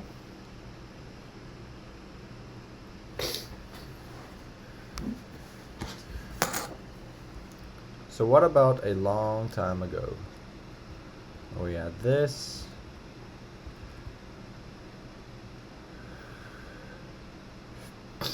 And instead of this stuff, we had just this stuff.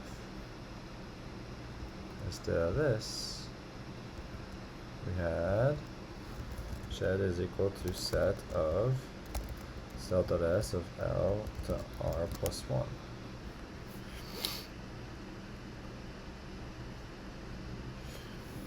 Length of H set. Length of union greater than length of H sets. Same story. So it's not really solving BAB, which is very frustrating.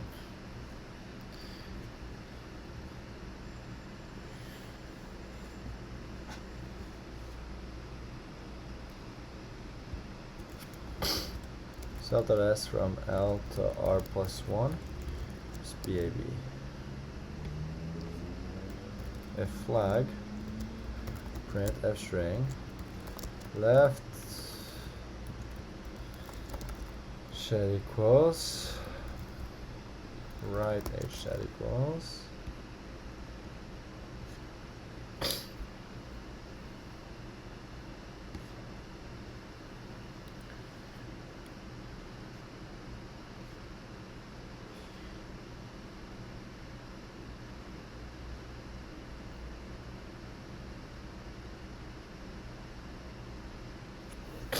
so like merge steps, right?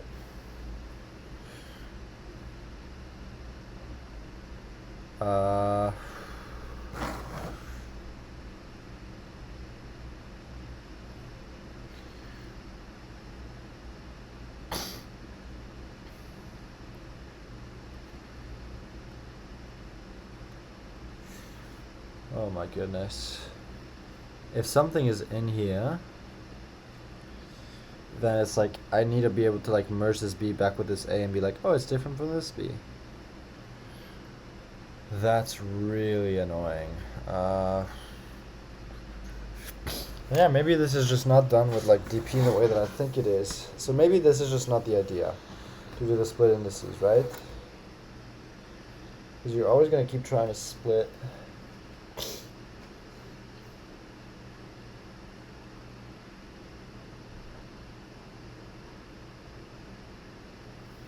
And yeah, it's like, oh, I should totally split the A and B because of the fact that it gives me 2 letters instead of 1. This is so good. So it should be able to backtrack back its way to realize that that was wrong decision. That was too greedy. Oh gosh. Oh yeah. Yeah, that's not fun. That's not fun at all. Otherwise, you know, we leave it the way that we had it here.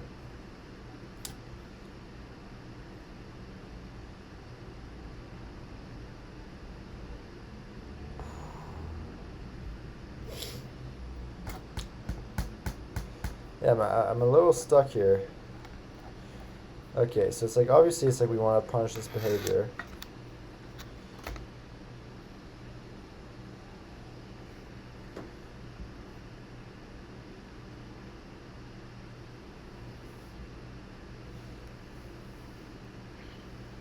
It's like we just cannot break it down into subproblems because the subproblems depend on each other, right? Ugh.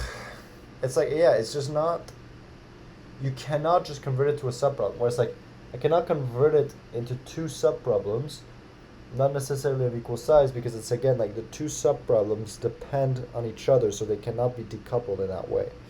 That's very annoying. So I think like an idea like here might work, but it's not going to be like, probably won't even be faster if I do implement it correctly. So what was my efficient solution? This.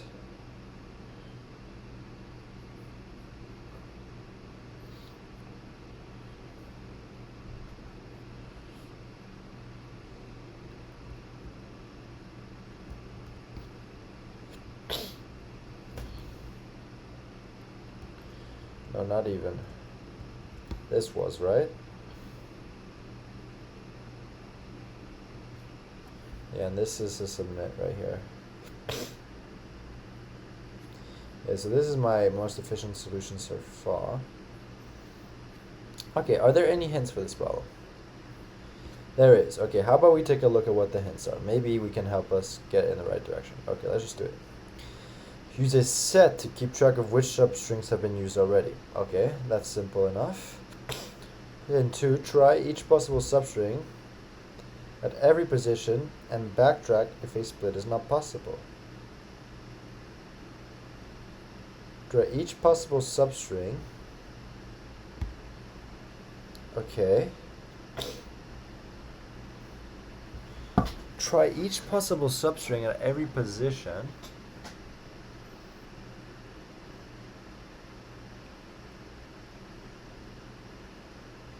Oh, I see. It's just like some weird backtracking thing. Okay, so it's something like this, right? I guess it's something similar to what I did here, just maybe a little more efficient.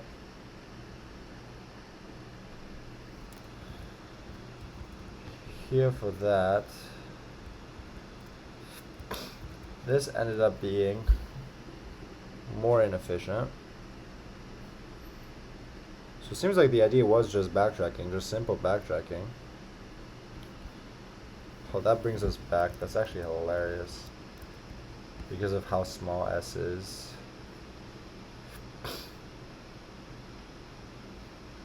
Okay.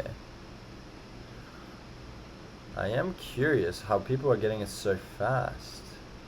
Okay, I'm at least curious how people do it without, you know, copying the HS. So maybe we look at one of these submissions. It's like they do some DFS magic. Okay, you know what? Instead of looking at other people's solutions, let's just read the editorial. Let's see what's in here. All right, so approach 1 backtracking. See what they do. So they keep track of a scene set. So they backtrack with the string s. So this is probably the right pointer. And this is a hash set. So how do they do it? Do they do copies? Start is equal to the length of s. Okay, oh no, so this is the L pointer. 0 for n, start plus 1, length of s plus 1.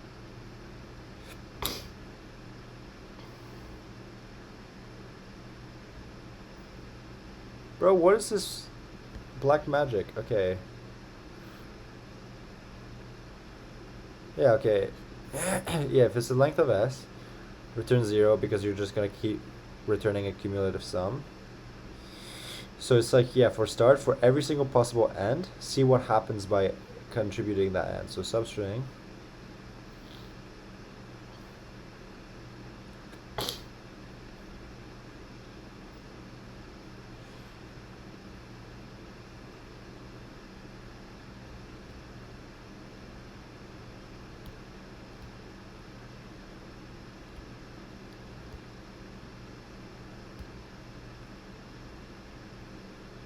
Oh, I see. That's actually kind of smart.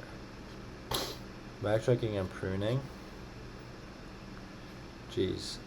Okay, same time complexity. And yeah.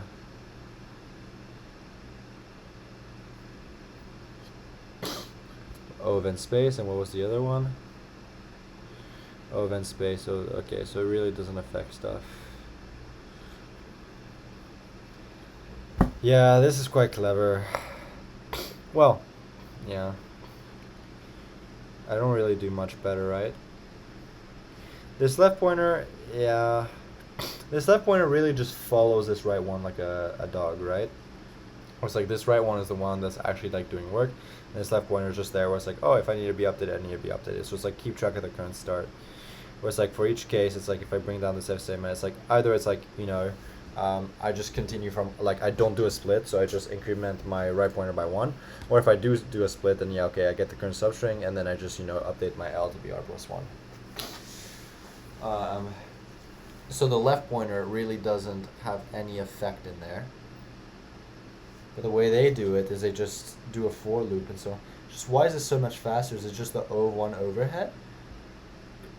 Because I don't think my time complexity is worse than theirs. They do the string manipulation here. Maybe it's the copies. Maybe the copies is what's destroying me here. How do I do my solution without copyings, right?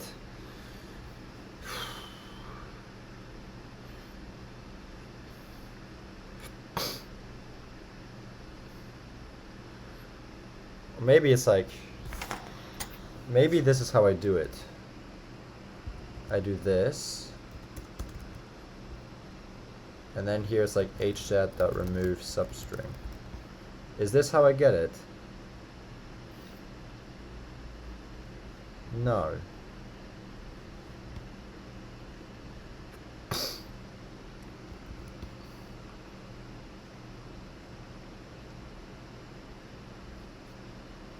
No, it's not.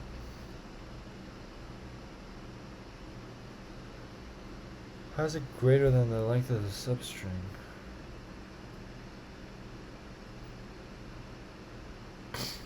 Oh, because I'm doing this stuff here.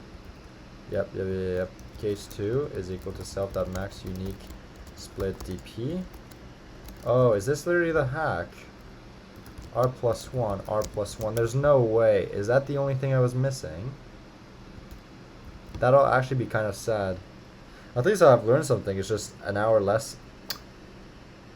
Okay, well. Let's see. Let's submit here. Okay, so the copy will actually still make me slow, but now I don't have to copy is the point, I think. Oh no, I do still have to copy. See, I don't get this. They don't have to copy in their solution, which is they add, update, by calling the same thing, and then it's just like remove it. But for me, when I try this, it's just like screw you. Like, brother. Why? Why must you be this way?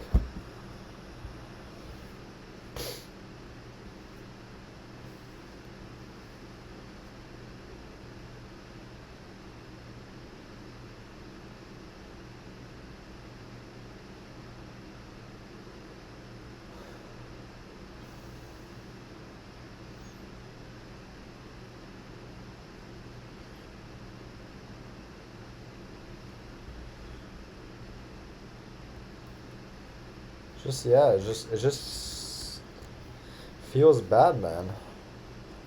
Because I honestly think this copying is what's like destroying me.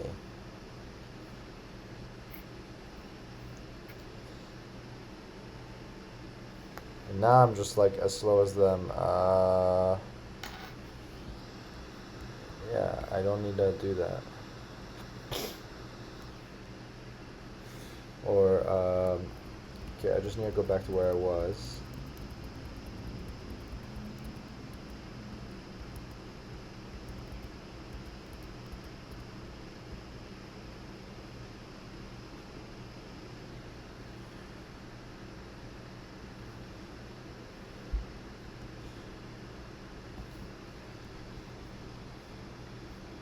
Now it's like if I do that, set the remove substring.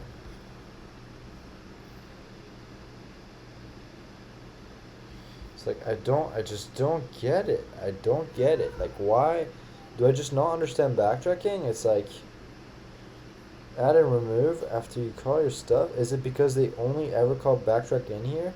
It's the fact that I have two backtracks where they start like messing with each other in weird ways. So not cool. So this can definitely just become, just to not confuse myself, r plus 1, r plus 1.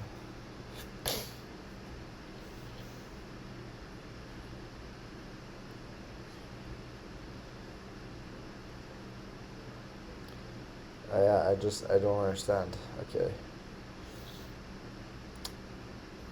It's unfortunate that I'm not able to get that kind of like add and remove idea. I guess it just means that like, okay, if you're gonna do backtracking where you're gonna manipulate some dynamic object, you better only call that thing once. So here,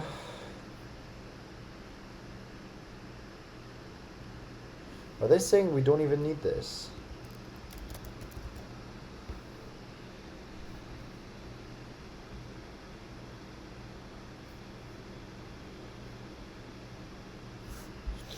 Yo.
Here just like return 0 maybe?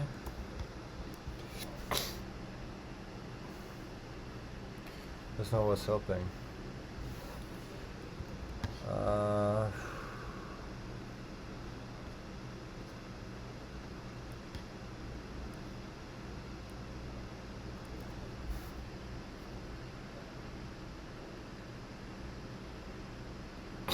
Yeah, I can't be doing stuff this way. That's the thing, right? Yeah, I just need to have my kiss ones up in there because of the way that I did it. Okay, so essentially it's like instead of having the two cases like this, yeah, they just do a for loop instead, so that they only have one call to backtrack, because that way they get every start and end pairs. and get the rest. I mean, which is kind of smart. But it's not my solution. So I don't want to implement it. I just want to implement what's mine. Here I don't need this guy.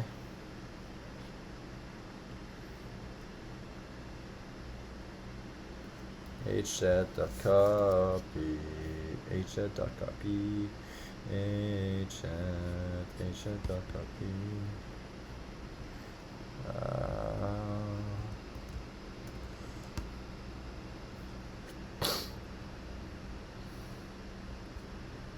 That doesn't even make sense to me.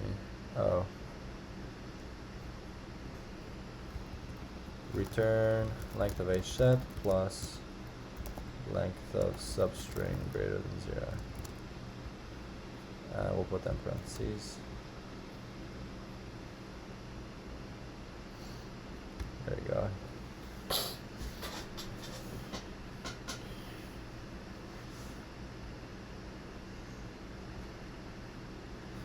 Submit, then yeah, okay. I think it's just a bit of a bummer because I think the copying and stuff is like making us go down to this time complexity.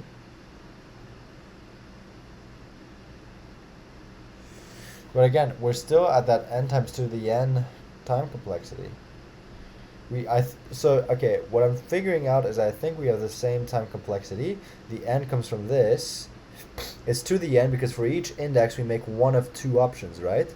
It's just the fact that I'm like doing this extra copying, which is technically O of n and so on, but I'm doing extra work. It's like I'm doing this extra O of n work for each one and so on when I don't really have to because they have their cleaner solution. And so I end up being a little slower, but in terms of time complexity, mine is just as efficient.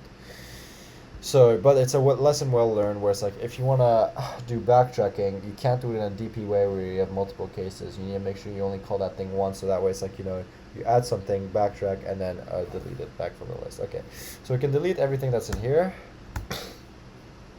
Okay, and here we can just do cleanup crew. And sorry, my eyes hurt. Oh gosh. Okay, we can remove that. It's actually wild that that is actually slower. Jeez.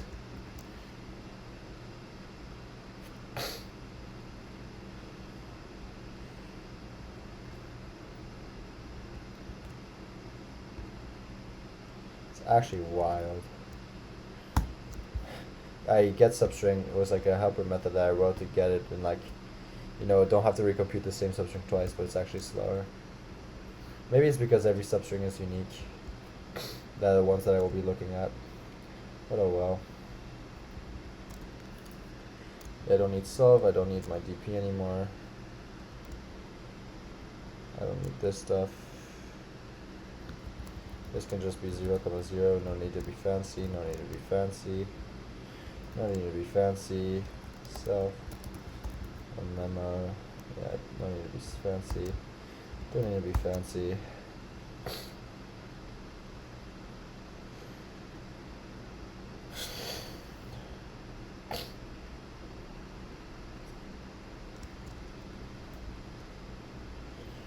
Base case. Yep. You can turn that off. You can remove this.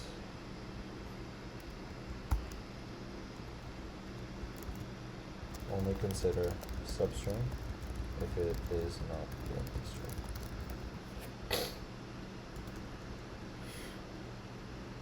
There we go.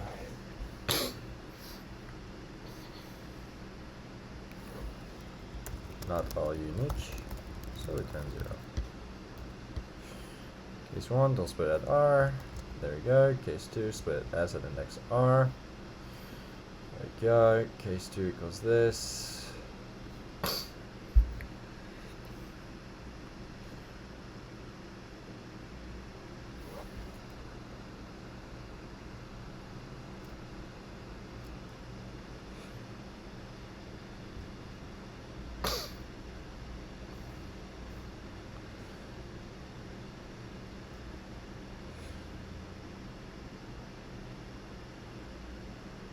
Maybe I keep track of 2 H sets at a time.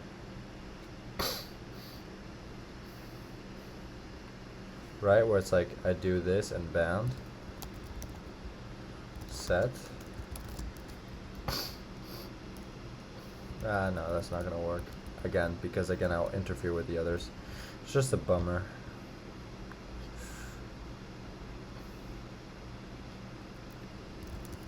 Default.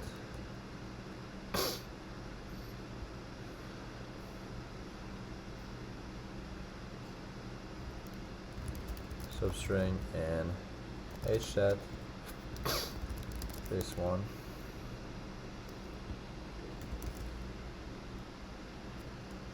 Not unique. So case and return case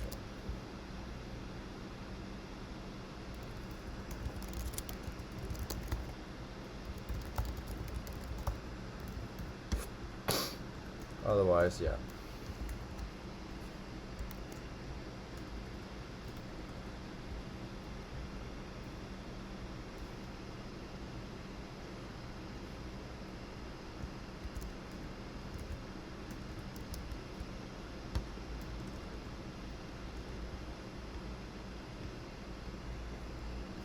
I guess it's better in here. I don't know.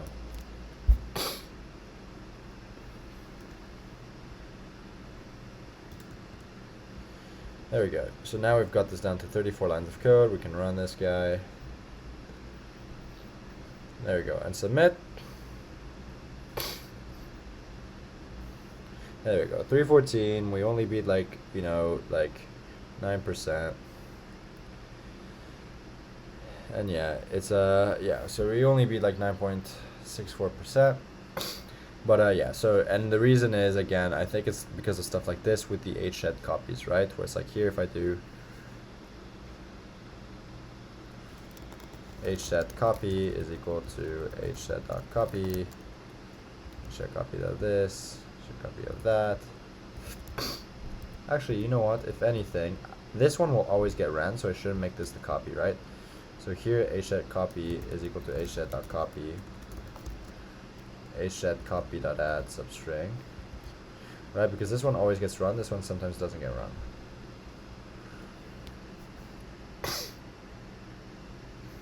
So that should already make things technically a little faster. But yeah, not really. I'm still at 9.64%. But then if I do like, you know, hset.copy for both,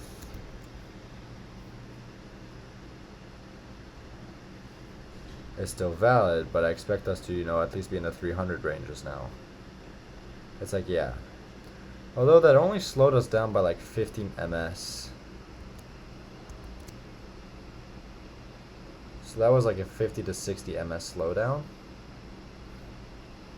So even then, with like 60 ms, I'd still be at like 227. 227 does bring me here, right? And the fact that I never have to do it, maybe it would be faster.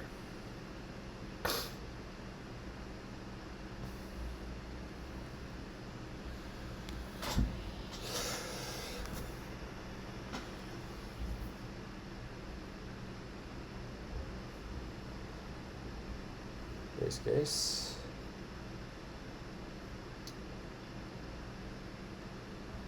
Yeah, okay. We'll just keep it as is. Okay, so as always, in all my videos, I do a quick recap if I was able to solve the problem. So this one was kind of a roller coaster. I kept trying to see how I could do this faster. At the beginning, I think I had like 1500 ms. So I was able to run this down to 287 ms, but I'm still only like 10% as fast as the others. I did look at the editorial to see what they did, you know, to speed things up. And one thing that I noticed is that they also had a similar backtracking idea. I think my time complexity is the same as theirs, but the difference is that instead of using, you know, two recursive calls to the same function, right? It's like, really the L index here doesn't matter. The R index will keep getting progressed by 1. And the point is that for each index in S, I'm going to consider two cases, right? It's like pick something or don't pick something. So it's like for each index, I'm going to consider two things. So it's going to be 2 to the power of the length of S, right? And since here I do stuff like here, like get, you know, the whole string of S and so on, that's like O of N, because the worst case is like the whole string S. So my time complexity overall is something like N times 2 to the N. But my constant time factors are not very nice, right? Because for example, here I have to build like a copy of my hash sets as I go on and so on, where they don't have to. And the difference is that they only make one recursive call to backtrack, and to make up for that, they use a for loop. Whereas I don't have a for loop, but I make not just one, but two recursive calls to the backtrack. Still the same time complexity, but because it forces me to do things like, make a copy of the hash set whenever I need and all this and blah, blah, blah. It's just like, O of 2n is worse than O of n and so on, and so it ends up like making you a little slower. And so my solution is not as optimal as theirs could actually be, right? So that just hurts a little bit. But overall, I think we have a solution that is technically the same time complexity, so at least that is good, even though I was not able to score as fast as most people because of that thing. So if there's one takeaway that I learned from this video is whenever I do a backtracking algorithm and I'm manipulating some dynamic data, like a hash set in this example, then I must find a way to only recursively call my backtrack function once if I want to do a trick like they did, right? Where it's like, you add something, call it recursively, and then remove that and so on, and so that you can do a typical backtrack kind of idea. Here it's like when I do like the DP type of idea, when I split into multiple cases and call it recursively, especially because I cannot memorize results, then it's like, or it's at least not useful to memorize results, then it's like you can't use that same advantage. You'll have to end up doing a little bit of like extra work, even though it's in the same time complexity. It'll just make you overall slower, and that's why I'm getting a 10% solution instead of something more like 50% over here. So a little sad, but let's move on. Otherwise, I'll explain how I was able to solve this problem. So essentially, all we do is we want all the maximum split of S, such that it's like you split S into a certain number of unique strings, and then take the count of those unique strings. And you want to find the optimal splitting or cutting of S, such that you have as many of these substrings that are unique, right? And so the way that you do this essentially is like, okay, if I consider S, right? If I consider something like S is equal to this, my idea essentially was like, hey, okay, this is my S here, right? So if I have my S is equal to this, essentially every single spot I need to find the optimal cutting of S, right? The optimal partition of S, right? So in this case, it's like the optimal partitioning was like you partition the A and the B here, you partition the B alone here, you partition the AB here, you partition the C and the CC, right? So you have this CC, you have this C, you have this AB, and you have this B and this A, right? And so this was the optimal partitioning of S. You could have, for example, partitioned things here, but this would have been not a valid solution because you have a C and a C, which means that it's not a unique substring, right? Because there's three C's in fact, so you need to have only unique substrings, right? The very first thing that I tried was a greedy idea, but we ended up figuring out that that doesn't work, and so that's okay. Now, since the length of S is very, very small, one thing that I figured is like, okay, we could just brute force this, right? And what does the brute force solution look like? Well, if you look at these pipes, which kind of represents, the cutting or splitting of S, essentially, between every two characters, I can essentially split the string S at that position, right? So these are all the possible positions that I could split the string S, right? And so essentially, all I'm going to do is like, okay, for every single position that I could split the string S, I'm either going to split the string S at that position or not split the string S at that position, right? The optimal solution will be a sequence of splittings, right? So for example, here in this optimal split, it means that like at this position, we did split. At this position, we did split. At this position in here, if I throw in like a like a slash sign and so on, we did not split, right? We did not split the A and B here and so on. We kept them together. So this position we did not split. At this position we did split. At this position we did split. At this position we did not split, right? And then that's essentially the solution. So you can think of essentially the solution as like a bunch of true falses, like, right? For each position where you can split the string S, did you either split the string S or not split the string S, right? And so essentially the trivial solution is literally just try all the permutations, right? Essentially like backtrack your way through, where it's like essentially from here it's like, okay, there's my position. I don't know if I should split or not split the string S, so I'll try both. I'll try the case where I do split it from here. I'll try the case where I don't split, right? And for each of those, I'll again, like from here, I'll try the case where I do split or don't split, right? And then again, for the other one, it's like I'll try the case where I do split or don't split. So for every single position where I could split the string S, I'm going to try the case where I do split it there and don't split it there. And once I've assembled all of those cases, I'm going to grab the one that has only unique substrings and has the maximal count of unique substrings. And the way that you can figure out if the substrings are unique, right, is like, okay, if I have like, let's say like all these partitions of the string S, these are all my substrings, so I can keep them in an array, right? So like my array here would be equal to something like, A, B, C, C, C. But I can also keep track of a hash set, right, of all the strings. So here would be A, B, A is already in there, and I'll just use this to make it clear that this is a hash set. There we go. A, B, A is already in there, B is already in there, C is already in there, C is already in there, so this will be my hash set. And when I know that the length of this is not the same as the length of this, that means, hey, there were duplicates inside of here, so this is not a valid solution, because you only want unique substrings of the length of S, right? And essentially, I grab all those cases, and for each of them that do have, unique only substrings, right? So like, for example, in this case here with the A, B, without the splitting here, and without the splitting here, then essentially like what I'd have is I'd have A, I'd have B, I'd have A, B, I'd have C, C, and I'd have C, and then it's like, okay, let's look first at the A. It's not in my hash set, good, I can add it. B, it's not in my hash set, I can add it. AB, not in my hash set, I can add it. CC, not in my hash set, I can add it. C is not in my hash set, I can add it. And the length of this guy is the same length of this guy, right? So then this means like, okay, this is all good to go. These are the same length, so therefore there must only be unique strings instead of this permutation. And we return the length of this guy as one of the possible values, right? And between all the possible values that are actually valid, we return the one with the maximal count, because that's essentially what we want to return in this problem, right? Essentially return the maximum number of unique substrings that the given string can be split into. And that's pretty much the solution. In terms of the code, the way that I coded it up is essentially, it's like, okay, I start off with an empty hash set. I start off with my index L at 0 and R at 0. And then it's like, essentially, I can split at either, the between index L and L plus 1, or like L plus 1 and L plus 2, or L plus 2 and L plus 3. But the way that I did it is I essentially only consider the right pointer, right? And so here I just have the base case, right? Where if I've reached the end of the string, then it's like, okay, grab the last substring that I currently have from my current L and my R. And then it's like, okay, if that substring is in my hash set, that means like, okay, all the substrings are not unique, so I just return 0. It's not a valid solution. Otherwise, it's like, oh, it is a valid solution. If it is not the empty string, meaning that I reach the end case, you don't have to worry too much about that. If it is, then it will return 0. Otherwise, this returns 1. But otherwise, I essentially return the length of my current hash set, right? I essentially append that substring to my hash set. But if it is the empty string, I don't want to consider it, right? Because again, it's non-empty substrings. So I have to not consider empty substrings. And so that's why I only check if it's greater than 0. But otherwise, outside of the base case, there's only two possible cases, right? We have a certain index, and we want to know, okay, like at index R, right? Do I cut my string S here, or do I not cut my string S here, right? If I choose not to split my S at index R, well, then it's like, okay, just moving on, right? If I look at this example, right, and it's like I'm over here at the beginning. Let's grab this guy, right? If I'm here at the beginning and it's like, okay, this is where my index R is currently at, it's pointing to this. It's like, do I want to put a cut here and so on? And if the answer is no, I don't want to cut here, then okay, great, I will just move on one, right? And from this point, I will ask myself, do I want to cut here or do I want to not cut here, right? I can either cut here or not cut here. If I don't want to cut here, then I just move my right pointer by 1. I've essentially considered the fact that I will not split the string S here, and I'll just move on. And here I might split the string S, who knows? But from this point on, it's just like, okay, I don't want to split the string S. Just move the right pointer forward by 1 and just keep going, right? You just didn't split there.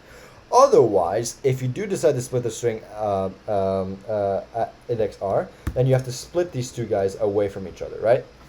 And so that gets a little bit more convoluted. And that's why I use a left pointer here, where essentially it's like, I always keep track of the left pointer, because again, when I move my right pointer by 1, right, my L still stays at the A, while the R moves on to the B, right? Where they used to be both on top of each other.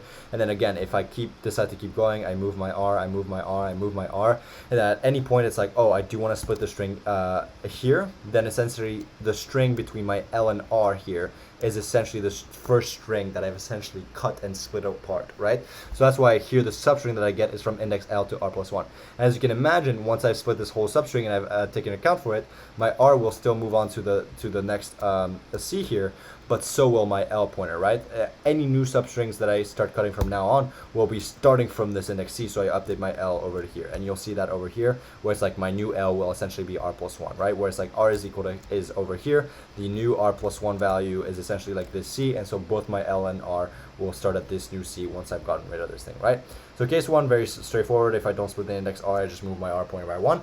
Otherwise, I grab my current substring from L to R inclusive. That's why I do R plus 1, so that I can do R plus 1 inclusive. If the substring is inside my hash set, that means it is a duplicate of something that I already have. Therefore, this case can be completely scrapped out of the window, right? And so case 1 is the only valid one, right? Whereas I don't split it as an index R. So this would look something like this, where it's like, let's say I have this over here, right? And let's ignore everything in here. It's like, essentially, it's like my hash set has nothing in it at the moment, right? And if I split the string here, then it's like, okay, I'll add this over here, so I'll have my A. If I split the string over here, then I'll have my B. If I split the string over here, then I'm about to add an A, but A was already in my hash set over here, right? So therefore, this would have given me a duplicate string, so I know the whole thing will be invalid. So here I'll just return case 1 because I don't even want to consider case 2, right? So hopefully that makes sense. So if substring is in a set, then okay, don't consider case 2, only return case 1. Otherwise, here I do a copy and so on, because otherwise it would be messing with the hash set, because they're essentially like, Python passes dynamic objects like lists and sets and so on as references, so they'll pass the pointer to the function. They won't pass it as a value, which is why they're also not hashable objects. And that way, it's like if I pass the same object and so on, I will end up modifying the same hash set because it's the same pointer, right? So here I have to make a copy and so on. And again, that's why my solution is slower, because again, it's just doing these extra like unnecessary computations, even though it doesn't affect my time complexity. And yeah, so from this H set, I have to copy the thing because again, like Python passes hash sets by reference and not by value. So I have to make sure that I copy the hash set, so that's like, again, it's a copy of the hash set with a new pointer that points to another part of memory. So that way it only affects that thing. And then inside of here, it's like, okay, I'll add my substring because I'm essentially locking in that substring as part of my substring solutions. And then from then on, it's like, okay, I update my my left and right to be like kind of like how I explained before. If I do a lot of control backs, where it's like, okay, if I've essentially added this whole substring, which is my current L and R, to my hash set, then I want to continue the problem starting from this index, right? So both my L and right pointer should point to here. And what is this value? Where if this is R, then this is just index R plus 1. So basically my left and right index will both be mapping to just R plus 1 from now on, right? With the H set copy, which has the new substring inside of it, which we know did not cause a duplicate value to be added, right? And in that case, again, case 1 and case 2, both are going to yield valid results, and we want to return the one that ended up having the most amount of unique substrings, right? And the reason why this problem works is because essentially for every single position you could cut the string S, you've checked the case where you did and did not consider cutting the string at S, right? So essentially it's like, if you brute force through every single possibility and then only grab the valid ones, and from those grab the maximum one, then you'll end up having the solution, right? And essentially that's what it seems to be the correct approach here, and so on. So we've lately been getting a lot of like problems where you just have to like brute force your way through the problem, and it's just like we can tell with these like, you know, super obvious, super small constraints. So I guess like LeetCode is kind of a little brute force rampage at the moment. So it is what it is, and that is okay, and so on. But yeah, it's just a little bit of a bummer that my solutions are a little bit slower because of this H-set copy and all these other, you know, like things that are slowing my problem down, even though it is the same asymptotic complexity. So it feels a little bit bad, but it does make sense at the end of the day. And a lesson that I will take away is that if I do want to do backtracking the proper way, where I do deal with like, you know, a dynamic like, you know, Python object, whether it's a list or a hash set or whatever, where it's like, you know, it's passed in as a pointer and everything, then I want to make sure that like, hey, if I'm only going to use one instance of it, then I can only recursively call my function once. And like, for example, here they were able to get away with that by just using a for loop, right? Where it's like, they'll still have the 2 to the n times n time complexity. But again, it'll be done in a way where it's like, since they only make it one call and so on, they can do the whole backtracking trick of like adding something, calling yourself recursively and then removing it, and that way you get all the cases, and there you go. So very, very nice the way they did it. Maybe a little bit more elegant than mine just because it is the same type of complexity, but yeah, I just did it the way that's like intuitive to me, and it just meant that I had to kind of come across these cases that are a little inconvenient and make my solution slower. But otherwise, that's pretty much it for this video. If you did find it useful or enjoyable in any way, shape, or form, I would highly appreciate if you left a like or a comment. But otherwise, I'll catch you in the next one. So until then, ciao, ciao, my friend. Bye-bye.